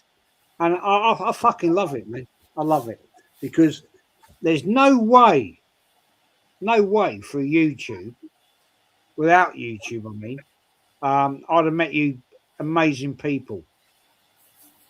I mean, to me, you are fucking amazing. I swear down, right?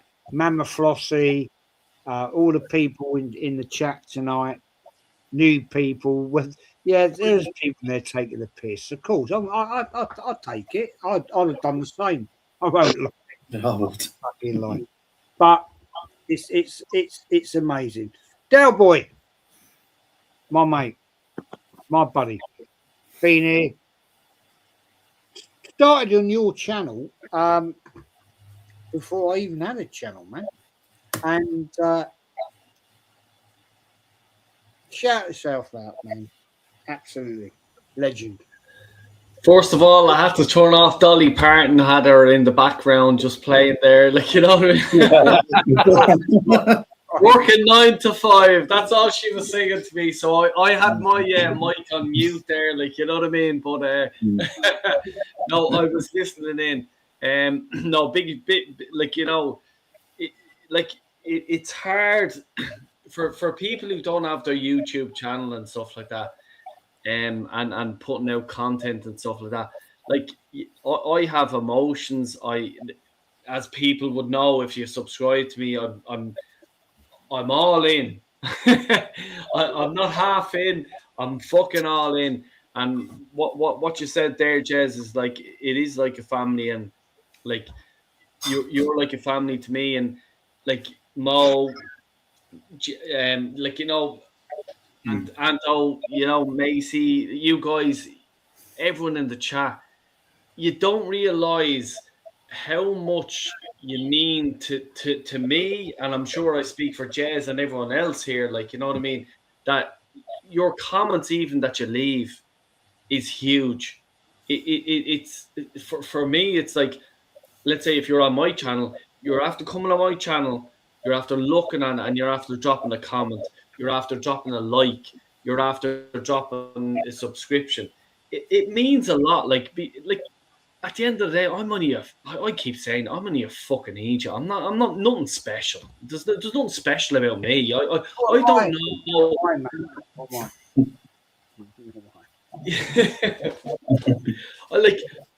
I'm not going to be one of these, Dell's a tactinius genius. I'm fucking not. I'm a fucking idiot. I'm a dad of 3 kids. I work. I'm in the same industry that Jez was. You know what I mean? And that's the way it is. I just love the club. I'm passionate about the club. All I want is us lifting trophies. That's all I want. So when someone comes in and leaves, you're negative, you're this, you're that, I'm not negative. I just want the best. That's all I want. Like last European Cup, I was I'd snots running out my nose and pimples on my face. It was 94. You know what I mean? Like, you know, and today we're in the Champions League final, and after Gabriel's penalty went over the bar, my son just ran out crying. And that's how much it means to me. That's like, it kills me. I just fell with fucking, like anyone else. It's killing me. But you guys on the panel, in the chat, subscribers, you guys drive me on. It really does. Like you don't know what you do, like what you guys do for me, and people that don't come on camera or whatever. And Jez, you know what I'm saying? Like, you know what I mean? There's people that don't want to have their face on camera, and that's absolutely perfectly fine. It's no problem. Once you come on, get your opinion on, and be respectful to people, and have your say. I love listening to it, just like you, Jez. You love listening to people, like we all do. Like love listening to everyone's opinion. And if it's Arteta in, Arteta out, we're not fucking here to give out to each other. At the end of the day, we love that thing there. I love Jez's badge better. Yeah, but that badge at the is end of the awesome. day, we're an Arsenal family. We are an Arsenal family. Like, I have wankers on my phone. Man United, Liverpool, Villa cunts, Villa bastards. Do you know what? We can actually beat PSG in this fucking Super Cup, whatever the fuck. I'm just like, sit down, you absolutely fucking idiot. You know what I mean? I hope PSG beat them, but hopefully no Birmingham fans have been upset over that. But you know what I'm saying? Like, at the end of the day, we've all been getting stick, we've all been getting this and that. But at least I can lean to everyone here and everyone in the chat and panel and everything like that, and it's a bit refreshing, like, you know what I mean. And like sometimes, as I say, and I'll draw an end to it now in a second, but sometimes it's just going, I might bang my head against the wall here. Like, what's the point of my channel? Will I just delete it and stuff like that? And I think that all the time, because I'm just there going, who's listening to me? Why would I do that? Like, you know what I mean? But look, thanks a million for everyone again. And Jez, again, thanks for having me on your show. I absolutely love coming on your show.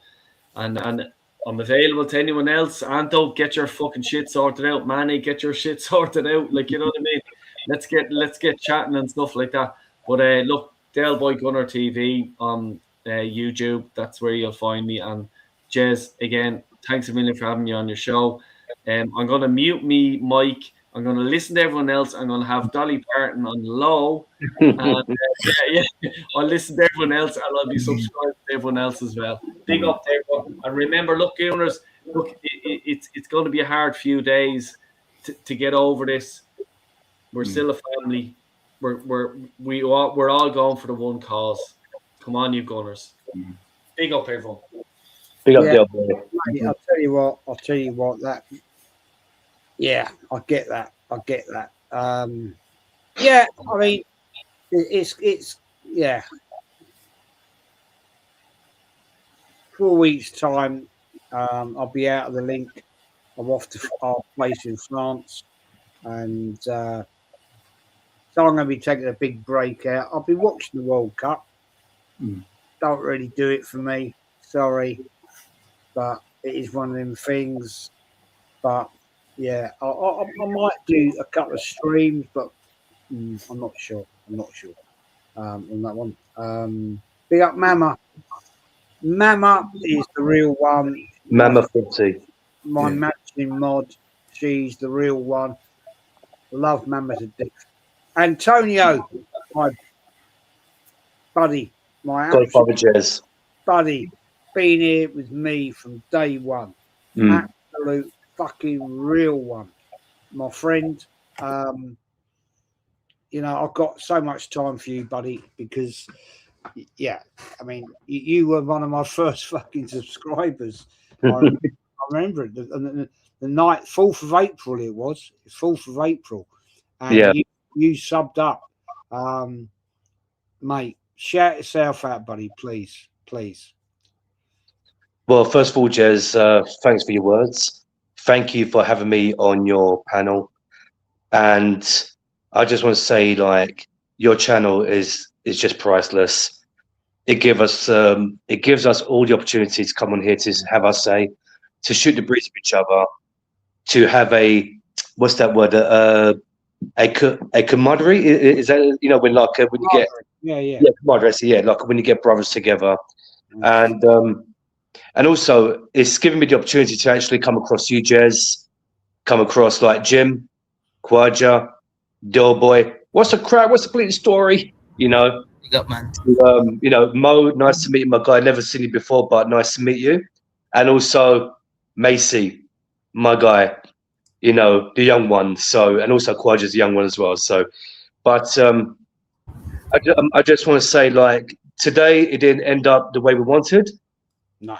We got to the final though. We've taken a step further. Now, whether it be a case of like, well, last season was semi-final.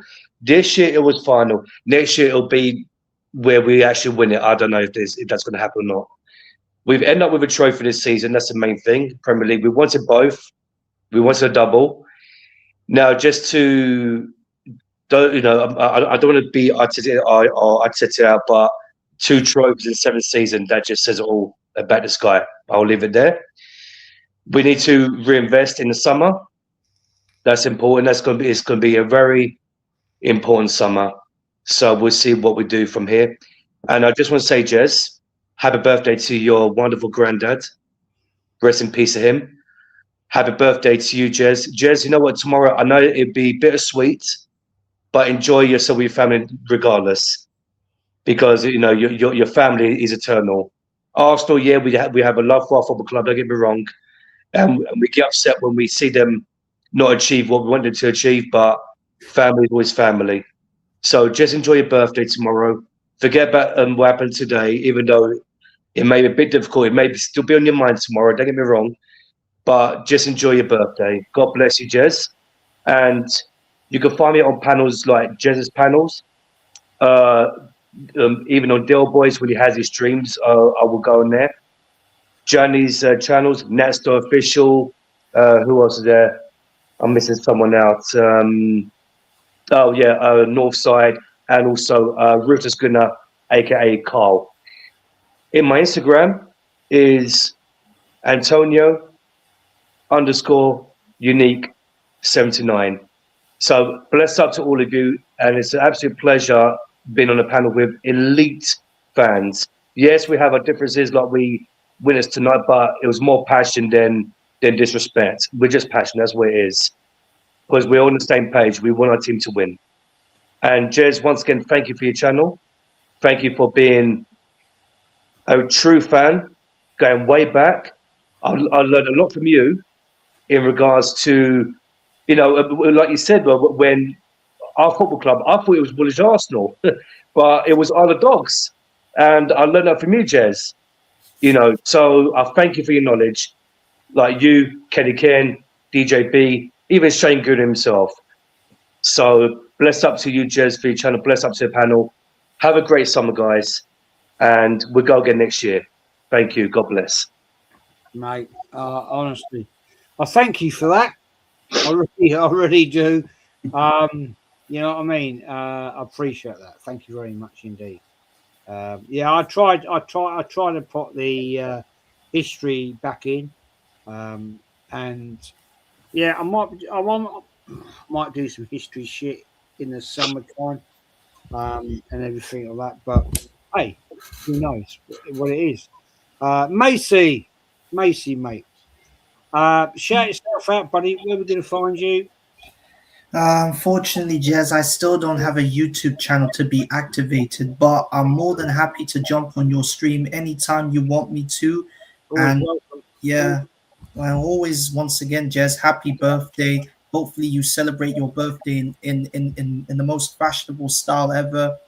But the Champions League final, like, this was our opportunity to finally win some European trophy, but we went out with a whimper.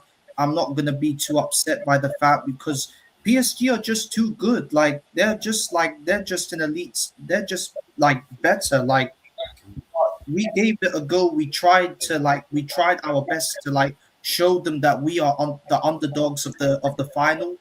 But I'm very happy we were almost there to winning that European trophy. But all in all, I have to give credit to PSG, because they are still, without a shadow of a doubt, the best team in Europe. But I'm still going to be more than smiling, because we are still Premier League champions 22 years. I'm thinking of going to the parade, but I still don't know. Like, there's going to be crowds of people, and I'm not that used to that many people. So yeah, I mean, I'm happy. Like, I'm just gonna celebrate. I'm just gonna enjoy my summertime.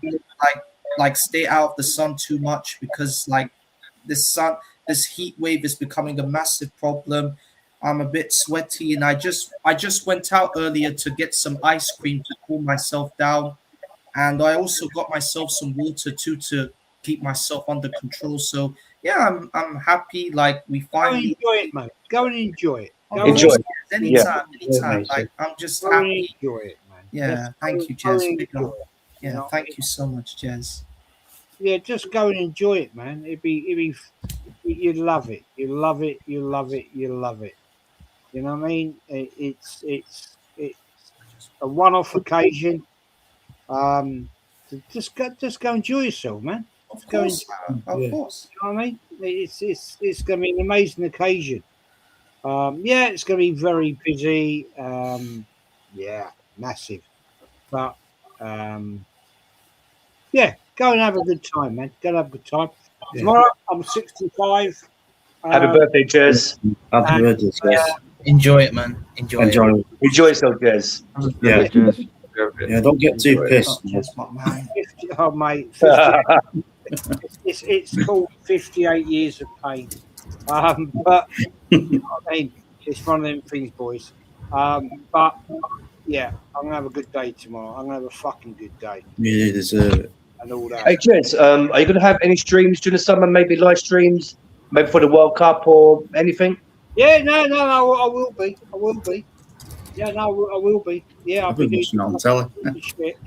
Be doing shit. I might actually be doing some what do you call them? Vlogs or something where We have vlogs, I think. when I'm out in France, going around the lake. Oh, Got a lot of Nice.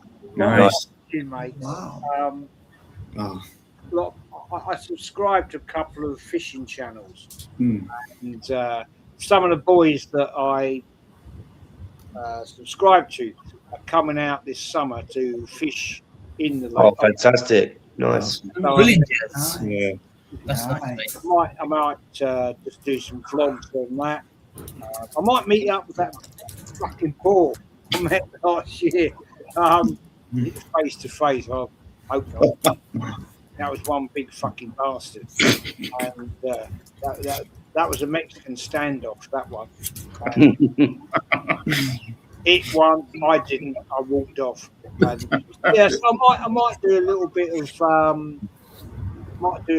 of vlogging around the lake Nice. and all that sort of stuff.